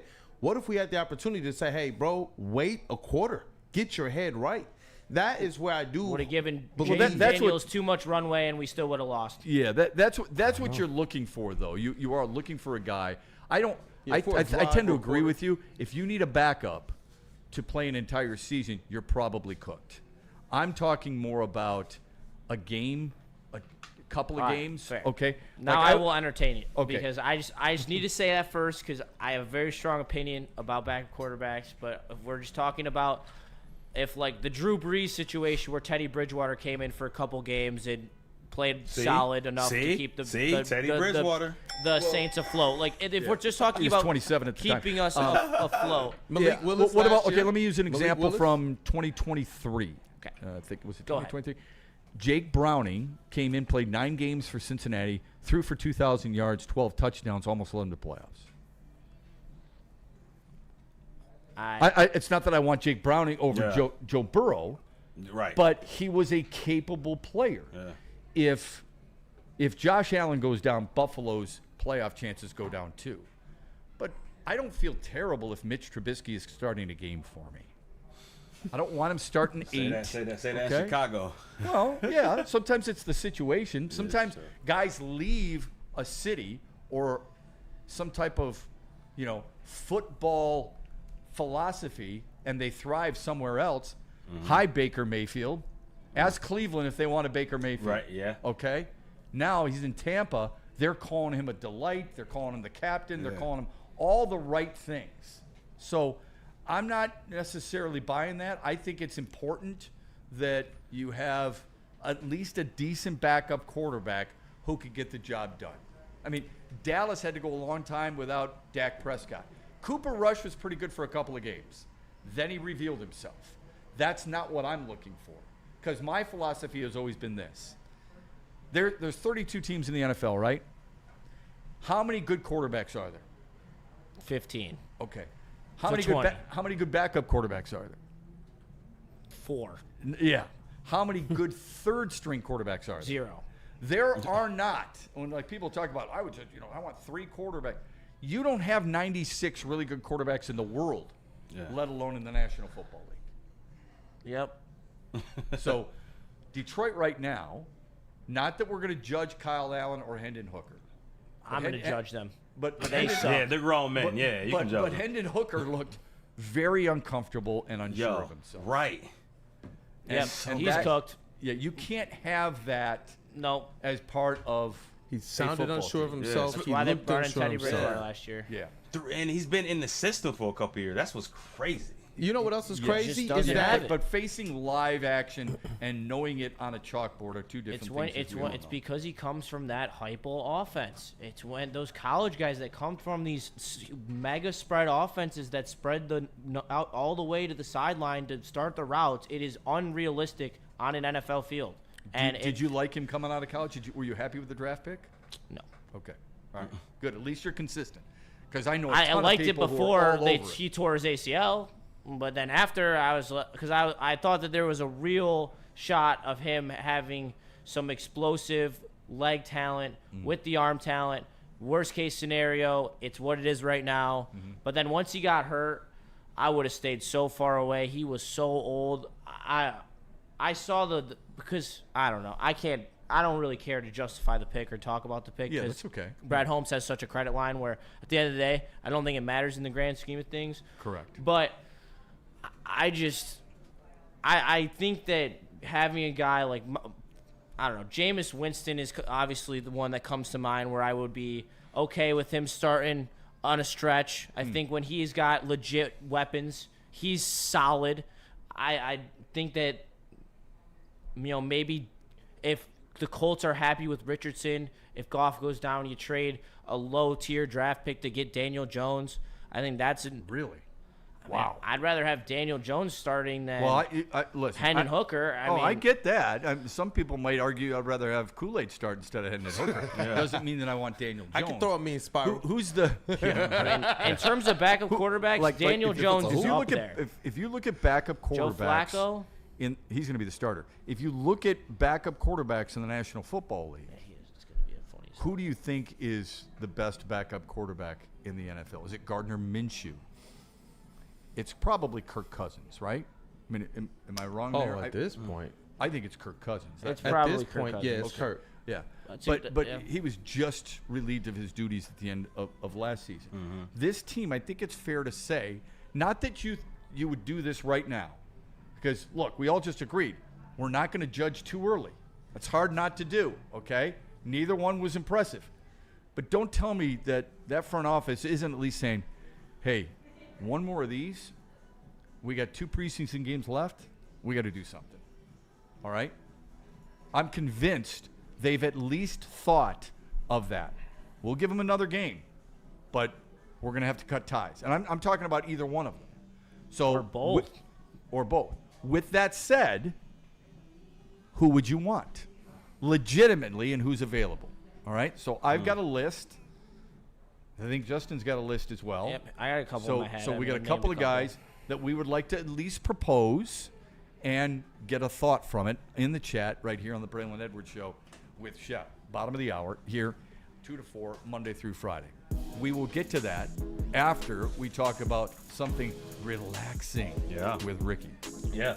I was trying to get in here early enough to get in the chair, but it didn't work out. But if you are trying to upgrade your relaxation game, you got to check out Massage Chair House in Bloomfield Hills. It's the largest massage chair showroom in the Midwest with the top brands of massage chairs like Infinity and Osaki. They are located near the corner of Woodward and Long Lake Road. Experience luxury comfort this Friday with Dr. Eric Duncan, the wellness doc, creator of the top YouTube massage chair review channel. Book a visit right now, massagechairhouse.com, or scan that QR code. Massage Chair House, your ticket to the ultimate recovery and relaxation. And tell them where they can get fresh. Yeah, listen, guys, you want to get fresh, you want to look good, it's easy. It's a one-stop shop. It's right here at Lady Jane's. We like simple stuff. They like to keep it simple, uncomplicated, like Lady Jane's Haircuts for Men. Walk in, sign in, and before you know it, you are handsome and clean. Lady Jane's, it's open 10 till 8, 7 days a week. Walk in at any time. It is wicked awesome. Summer's heating up and Feldman's clearing space for the incoming new models. That means massive markdowns during Feldman's hot summer sale. Get a 2025 Silverado for just $189 a month, or this 2026 Equinox for just $209 a month. Inventory's moving fast, and when it's gone, it's gone. So don't sweat the search. Just get to Feldman. More locations, more inventory, more ways to save. The hot summer sale is on at Feldman Chevrolet, Michigan's #1 Chevy dealer. How do people feel about getting a Planet Fitness membership for $15 a month? How do they like working out in a clean and spacious gym that's filled with equipment for every workout? And how about free fitness training in the judgment-free zone that leaves them feeling energized all day long? Join Planet Fitness today with the free PF app, online or in club, and start getting that big fitness energy for $15 a month. Hey, it's Stick from Woodward Sports. I'm out here at the Feldman shop, of course, you know, because they are #1 people. And the Ineos Grenadier, that's the new car that they got. But I got my man here, the Sun God. I'm not lying. His name is Amon-Ra. Yes, sir. Yes, sir. He sold me a car. Yes, sir. Yes, sir. What's up? Come see us out here, baby. We're in Waterford. We got the pre-owns all day. We got the Grenadiers, and we got new Chevys all day. Whatever you need, we got you. Yeah, and I went with this one. I like it. 2023 Durango. It's used. Only got like 30,000 miles on it. And this guy, man, I was like, listen, this is my price. You either make it happen or I'm out of here. Easy. You know what he did? Went to his boss. He's like, I'm making this happen for this guy. Came back, threw the contract on the table. Now I'm in the whip. Yes, sir. Sign, drive, 0 down, easy money all day. All right, Feldman, what's the address here, do you know? 5300 Highland Road, Waterford, Michigan, 48327. Open until 6 o'clock every weekday except 9 o'clock on Mondays and Thursdays. It's 4 o'clock on Saturdays. Only day we're not here for you is Sunday. Every other day we're here to get it done, baby. And his legit name is Amon-Ra. I'm not lying. It was destined. It was meant to be. Woodward Sports found this guy. So thank you very much, man. Enjoying the car, and the kid likes it too. It's nice and safe. Why do we fight? We fight to protect the innocent, to hold the powerful accountable, to bring the oppressors to justice. Why do we fight? We fight to secure and preserve our civil liberties, to get each and every one of our clients the justice they deserve, and to make the lives of real people just like you whole again. ThenFights.com. Walk into any Lady Jane's Haircuts for Men today. Open 7 days a week. Sit back, relax, and enjoy precision haircut, scalp massage, hot leather neck shave, and hot towel treatment from one of our talented stylists. Step up your game this season and take advantage of our $20 haircut special. Scan the QR code and get your coupon today. Lady Jane's Haircuts for Men, the ultimate haircut experience. Open 7 days a week. Walk-ins always welcome. Lady Jane's Haircuts for Men. It's wicked awesome. Make sure you follow us to stay connected with Woodward Sports on all social platforms, man. We on all of them. Facebook, X, Instagram. Can't forget about YouTube, Twitch, and TikTok. Stay up to date with the latest sports news, live updates, and, of course, we got all that behind-the-scenes action, man. Don't miss out. Hit that follow button now and be a part of Detroit's #1 digital sports network. It's at Woodward Sports everywhere, at Woodward Sports on all social platforms. Get a head start on this one because you want these deals. So scan the QR code above my head and then find your way to one of these 5 locations. All right, Feldman Chevrolet. It's Michigan's #1 Chevy dealer. Novi, Highland, New Hudson, Livonia, and Lansing. You can't miss it. This month's specials include the 2025 Silverado 1500 Crew. Lease that for $149 a month. 2026 Equinox LT. Lease that for $209 per month. You guys want to get there before these deals end on August 10th. Get there, guys. We back.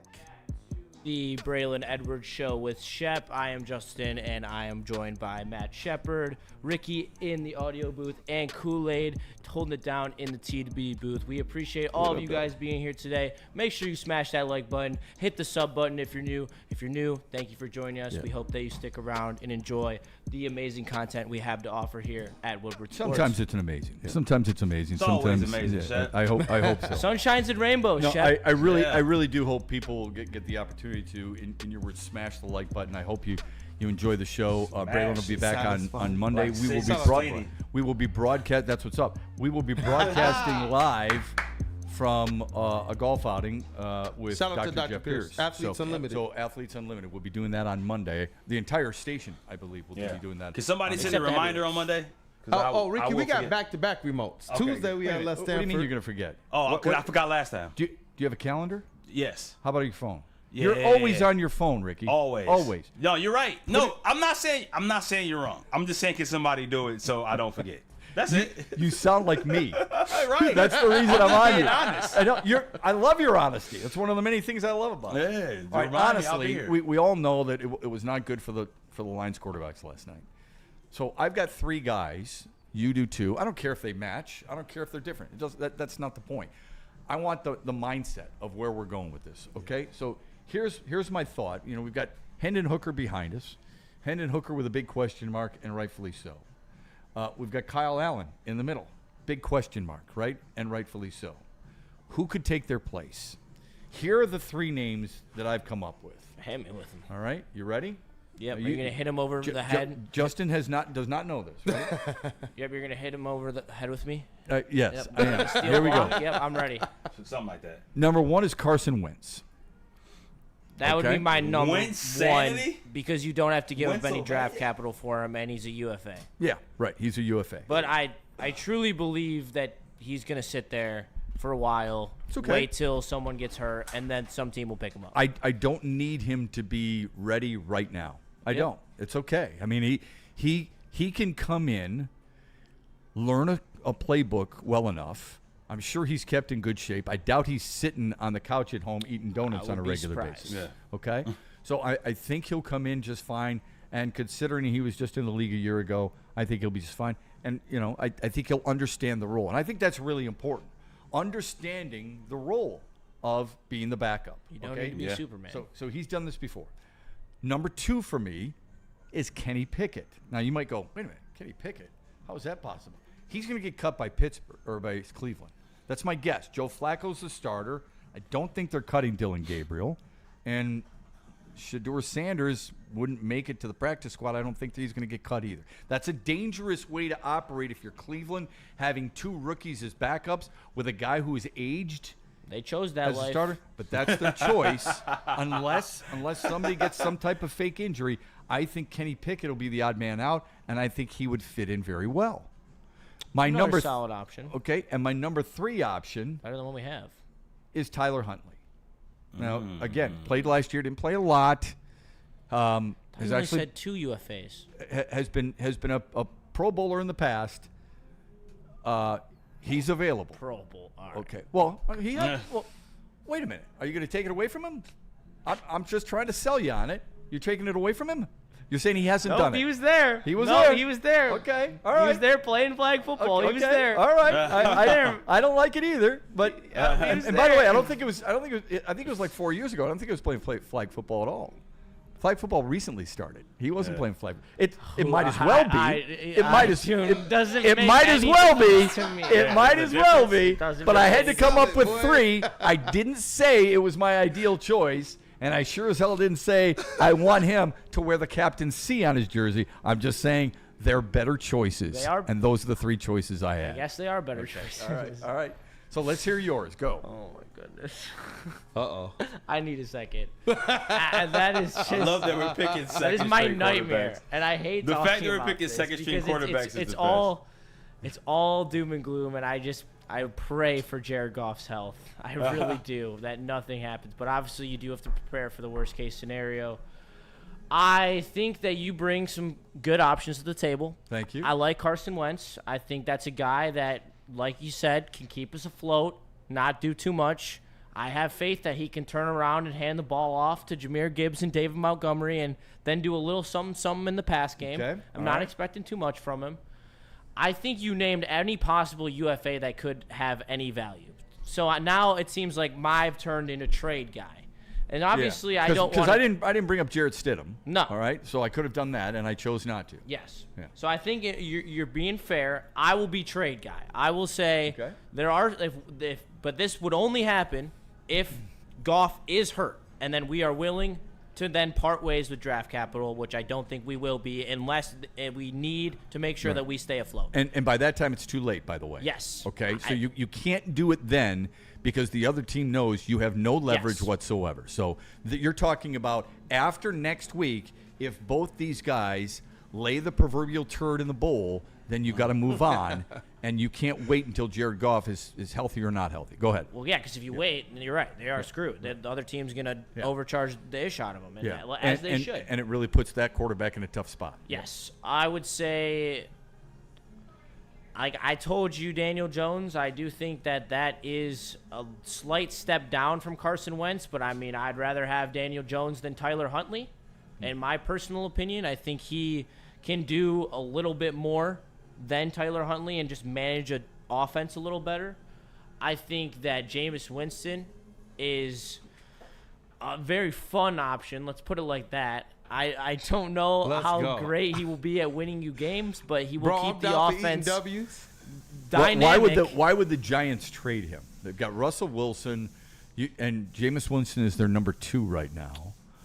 And Jackson Dart is nowhere near. Why would they trade him? I believe that they have a lot of capital invested in Jackson Dart, and if they're not going with Russell Wilson, then why would they not go with Jackson Dart?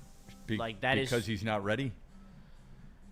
I think by the time that they would have to use Jackson Dart, it would be meaningful for him to get NFL snaps. Because like I said, the same thing about Hendon Hooker, I believe about Jackson Dart. He's another one of those guys who comes from that BS spread offense that just does not translate to the NFL if you don't have good enough vision. He's got the intangibles. Dude, there's a lot of spread offenses. That's what a lot of these college offenses are. But some of these are just like the Ole Misses and the Tennessees. It's just a little bit too outside the box of NFL. And I think that hurts. You could say LSU is a spread, but it's more of an NFL-style spread. It's just different how they spread it out, and they don't go all the way out to the boundary. They put their receivers in positions where they know that they are going to do the same thing in the NFL. It's just not like that in Tennessee. You don't see NFL receivers lining up with their foot inches from the boundary.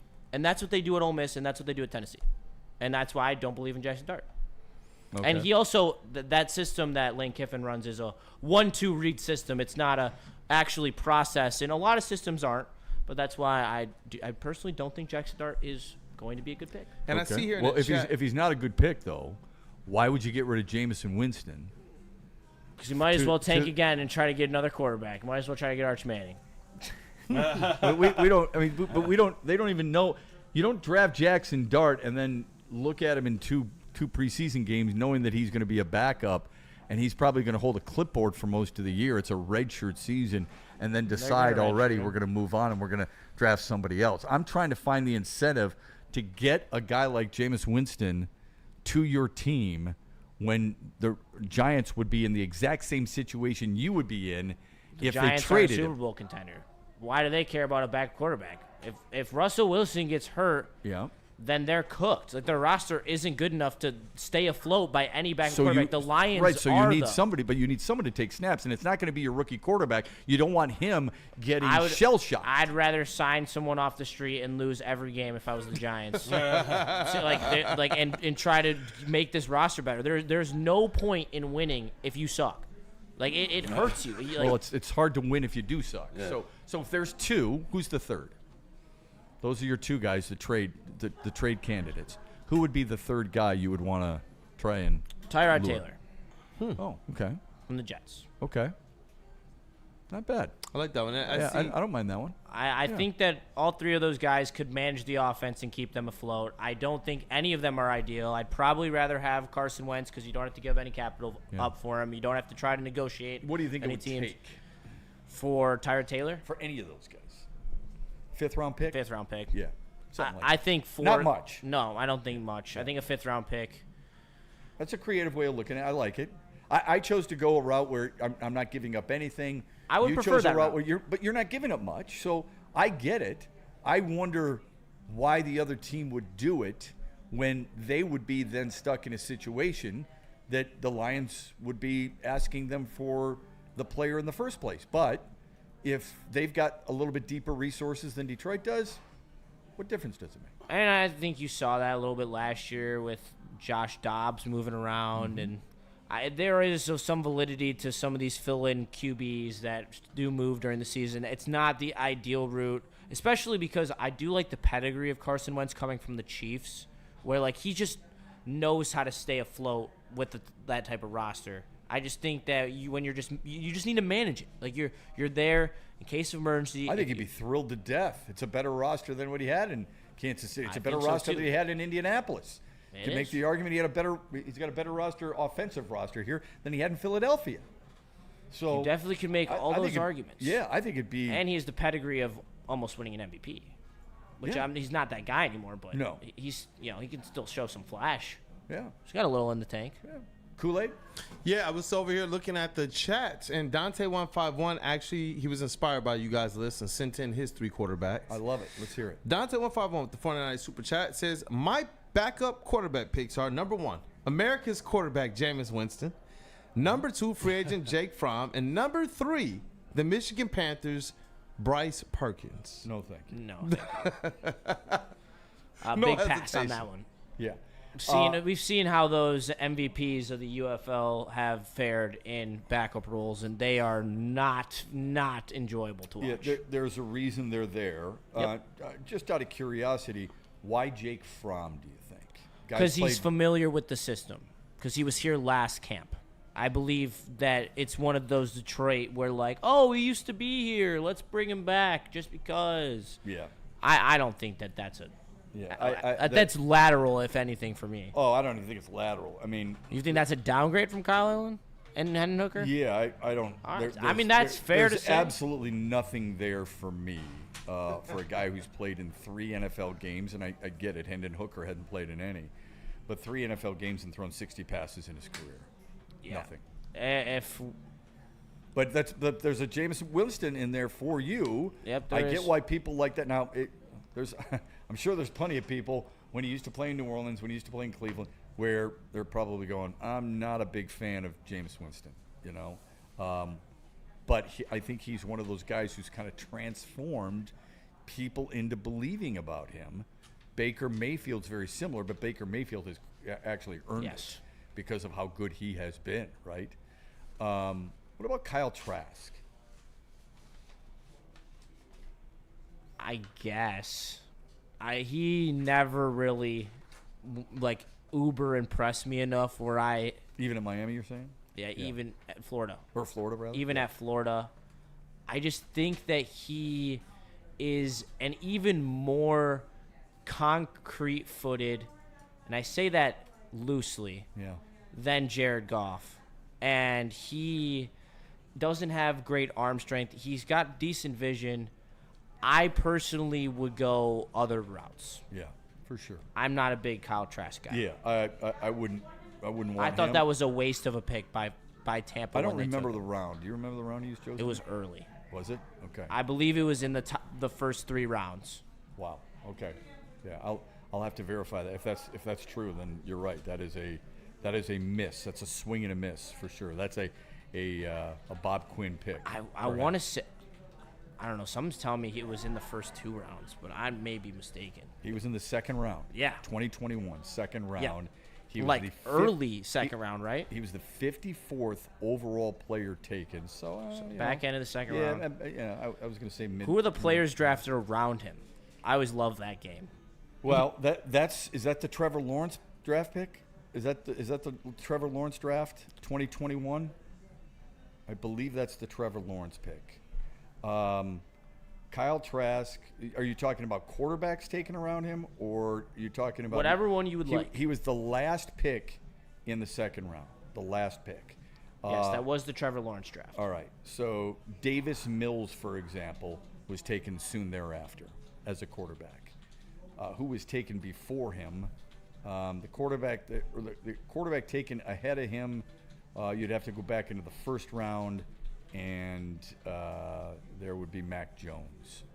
All right, so not a strong quarterback draft. No, not at all. Go ahead, finish. I do think, looking just at the players around him, because I do like this game. Obviously, you can't handpick them, and you can always hindsight's always 20/20. But sure. I think it's a fun exercise because I was personally not a fan of Kyle Trask coming out of college. Players drafted below him in this next round, the beginning of the third round, we have Aleem McNeil. Obviously, thank you. Very good. Appreciate you guys. Josh Palmer, solid wide receiver in the NFL. Dwamie Brown, solid wide receiver in the NFL. Nico Collins. Oh, geez. But here's the only problem with that. This is obvious. And Amon-Ra St. Brown. Why Tampa chose to pick for need rather than best player. Well, that's why I've turned into a BPA guy ever since Brett Holmes taken over. He has converted me. Yeah, I've been this way my entire life. It's ridiculous to draft for need. You had Trevor Lawrence go. That meant you had Zach Wilson 2. So bad. And you had Trey Lance, who played last night, 3 in that draft. That's how it went. Kyle Pitts went 4. You know who went 5? Jamar Chase. Jamar Chase went 5. And then Jalen Waddle and Penei Sewell. Wow. Teams that are drafting for need, he's playing that position, so we've got to. Don't think that way. Take your best player, and your team will be just fine. The teams that went BPA outside of Carolina, because that's just tough for Carolina, but the teams that actually went BPA in this draft absolutely feasted when you look at it. Well, I don't know if they went BPA. How do you know they didn't go need at the same time? Like, Jamar Chase was BPA. I mean, they needed line help, and they chose to go for the generational They needed a receiver too, though. They did. Okay. That's fair. But, I mean, Denver had a pretty good defense at that point. They picked Surtain. I mean, didn't Chicago take Justin Fields in that draft? Yes, they did. Yeah. They drafted. Again, that was draft for need. Draft for need. Yep. Huge reach. Yeah, you don't do that stuff, especially. Like all these players around him. Micah Parsons went right after Fields to Dallas. Jesus. What a miss, right? Like, Rashawn Slater went the pick after. Yeah. 13th overall. God All-pro tackle, just right there. Yeah. The Chargers pounce right on that. Constantly kicking themselves. If you're a general manager, the last thing you want is a fan base saying a few years down the road, here's another good one. We could have had this guy, and we didn't. And maybe Dallas is going to be saying that since Micah Parsons, in case you missed the news, he's come out and said, I want to be traded. Kool-Aid, I believe somebody else said that too, from the same camp, didn't they? Yes. Yeah. CeeDee Lamb. Yeah, CeeDee Lamb. He's now said requesting a trade. That's crazy, man. That's wild. That see what I mean? Dallas. This team, that franchise, is losing its fan base. And it's losing it from the sense that it doesn't know how to do things right. They don't do business right. Nope. They don't deal in good faith. Nope. Let's deal with the mailbag now before we get out of here on a Friday. We actually have a special message from somebody first. Okay. That we'll have to play for the people, and then we'll get right into those mailbag questions. So, we had to find a way to get our guy Braylon Edwards on the show today. Good. So he sent us some stuff. Beautiful. This is for you people here. All right. Yo, what's the deal, Braylon Edwards? I won't be in the show today, as you see. I'm at DTW. I'm traveling. I will be at New York Jets camp. Can't wait to talk to Aaron and see what that plan is about. Because at the end of the day, as much as I love the Lions, I am a Jet, Jets, Jets. But last night, 34-7. All right, we're not gonna take much stock in the first game, but I will tell you this: Dan Campbell, he needs to prepare these boys for the technical first preseason game. Cause this guy looked better than he did last night. 2 interceptions by Allen, man. Tesla looked okay, and Dominic Levet looked good. I have been talking about it. I think he had 5 catches, 61 yards or so. So keep your eyes on that. Defensive line, But once again, it is the Hall of Fame game. No stock in the Hall of Fame game, but the damn sure better come out in game 2. Yo, give the boys respect. Justin, they got you. Anson, they got you. And then Ricky and Kool-Aid. Love you guys. We'll see you on Monday. Braylon Edwards Show with Shep, only on Woodward Sports Network. Let's go. Love that, man. Go. Love that. Appreciate that. Way to go, B. Safe travels to him, and looking forward to getting him back in the chair on Monday. Where's he going? He's at Jets training camp. Sorry, I don't have my earpiece in. I always expose myself. That's okay. He's at Jets camp. Jets camp. So that's kind of cool. And he's going to be out there, and he's going to talk with Aaron Glenn. He's going to talk with Aaron Glenn, yeah. So we're going to get some inside skinny, if you will, on Monday as we broadcast live from the golf outing hosted by our own Jeff Pierce. All right, more from the mailbag before we get out of here. Dante151 sent in a $4.99 super chat. Shout out to Dante again, man. He has the #1 crown today in the chat family. He says Keenan Allen and the Chargers reportedly have mutual interest in contract amid NFL free agent visit. Why would the Chargers bring him back? Big body, a need, and just in case would be my guess. Yeah. Already have some familiarity there. Yeah. I mean, why not? How does it hurt? Their receiver core is minuscule. Yeah. I mean, who's their leading going to be? Lad McConkey. Lad McConkey. Oh, wow. Okay. Yeah. And he looked pretty good, right? But Josh Palmer after that. Okay. You know, like big body, a need, and why not? See if he still has something. And let's face it, if he's going to be your 3, there are worse 3s out there, right? There are worse 3s in the NFL. That is for sure. I can completely agree with that. Yeah, I don't close the door on guys who are that big, that physical, that familiar. If they still have the hunger, he's got good shiftiness. He's got nice footwork, and footwork doesn't go away. The athleticism, wears and tears, but when you got good footwork, it definitely helps you long your career. Look, if what's the key to winning offensively? You got to move the chains. That's a guy that does that. That dude is big enough to do just that. So I don't care how many rocks he has, but if you're a quarterback and you need to move the chains and it's 3rd down and 5 and he runs an out or a curl and he can fend off his guys and make the catch, he's got good hands, absolutely. I don't need him to lead the league in receiving. He doesn't have to be the second coming of Mike Evans. He doesn't have to be Jamar Chase or Justin Jefferson. Nope. He needs to help me move the chains. I got a couple other guys I hope will be able to do that. That's a really good involvement in the chat, so thanks for that. Oh, yeah, and one more from our guy Freddie Felt before we shut it down here. We get you just a little bit of overtime, chat family. He says, which NFL team will be last year's Bengals? A team with high hopes and a playoff run that fizzles out early in the season. Oh, that's a good one. The Bengals? The Bengals? That's a really good one. That's a good one. Well, so my immediate reaction would be Dallas. Oh, yes. Because of some of the things we just talked about. Is that cheating a little bit? They already regressed last year, though. No, I know, but that's because of injury, too. You can make that argument. Yep. Again, I'm not a huge Dallas fan, but I don't care who it is. You said it earlier. You lose your starting quarterback. There's a reason he's a starting quarterback. I'll give you maybe one surprise for it. Minnesota. Interesting. That is a surprise. I think Minnesota's going to be the second best team in this division. Yeah. So it's just a surprise. It's fair. I mean, I'm not going to say Pittsburgh because I don't think Pittsburgh's that good. They I suck. mean, give me somebody who's good who might fall down. I'm not willing to put this out there yet, but there's a couple I'm monitoring lightly, and as we get actually to the season, I'll have a full opinion on it. I think the Texans are a regression candidate. Their offensive line is brutal. Oh my Terrible God. division, though. I know Terrible division. But I mean, I'm a little high on the Jags. I think they're going to be a surprise team. I think they're going to be better than people expect. I don't think they're going to be in the basement. I think they finally. You pick Houston as the regression. Houston, or I just had one. I'll just go with Houston. I think Houston's a pretty prime regression candidate. I would agree with you if they didn't play in such a terrible division. Yeah, that is the tough part. Yeah. I think that Miami? Were you thinking Miami? Miami is definitely up there. All right. I'm extremely That's where I worried thought you about were gonna Tua's go. health. Yeah. Health. I thought that's where the you were going. Patriots Yeah. are rising. Yeah. I also the Buccaneers. Really?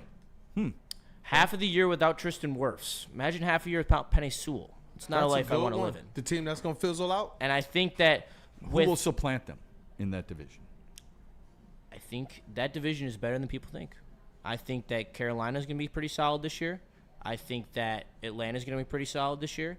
I don't think any of them are going to be great, but I think that they're not the only good team in that division. I think there's a couple teams that can give them a run for their money. I wouldn't expect – I don't know. I expect only one team to make the playoffs out of that division, and same here. It might not be Tampa. I think Tampa is going to suffer from having Tristan Wirfs out. That is huge. I think that's being glossed over way too much. Like, I hear all this talk about the Lions being a regression candidate because they lost Frank Ragnow. Not heard a word about the Bucs. Yeah, and they don't have Tristan Wirfs for half. I think it's more than Ragnow. I mean, it's Zeitler too. But I hear what you're saying, and I think that's an interesting candidate. I can tell you that. It's something I'm gonna mark it down, and I'm gonna take a look at it. I'm sure we'll be hosting another one of these before. There's some candidates out there that we could look at. We'll come back to this. We'll have a full. It's a really good question. That's why the chat is as good as it is here on the Braylon Edwards. So our thanks to Justin, and of course Kool-Aid, and of course Ricky, and to you most of all. We'll be back with you Monday here, 2 to 4 here on the Braylon Edwards Show on Woodward Sports. Have a great weekend, everybody. Peace. That's right. Ever wonder what goes on inside the game? Deep ball's got a man and got him. Touchdown, Braylon Edwards. Join Braylon Edwards and Shep. Edwards has it. 10-5, touchdown. On the Braylon Edwards Show with Shep. Ball looks in zone. Got Edwards for the touchdown. Where they dive deep into the heart of sports. Weekdays from 2 to 4 p.m., they're bringing you expert analysis, exclusive interviews, and a fresh perspective on the sports you love. Don't miss it, only on the Woodward Sports Network.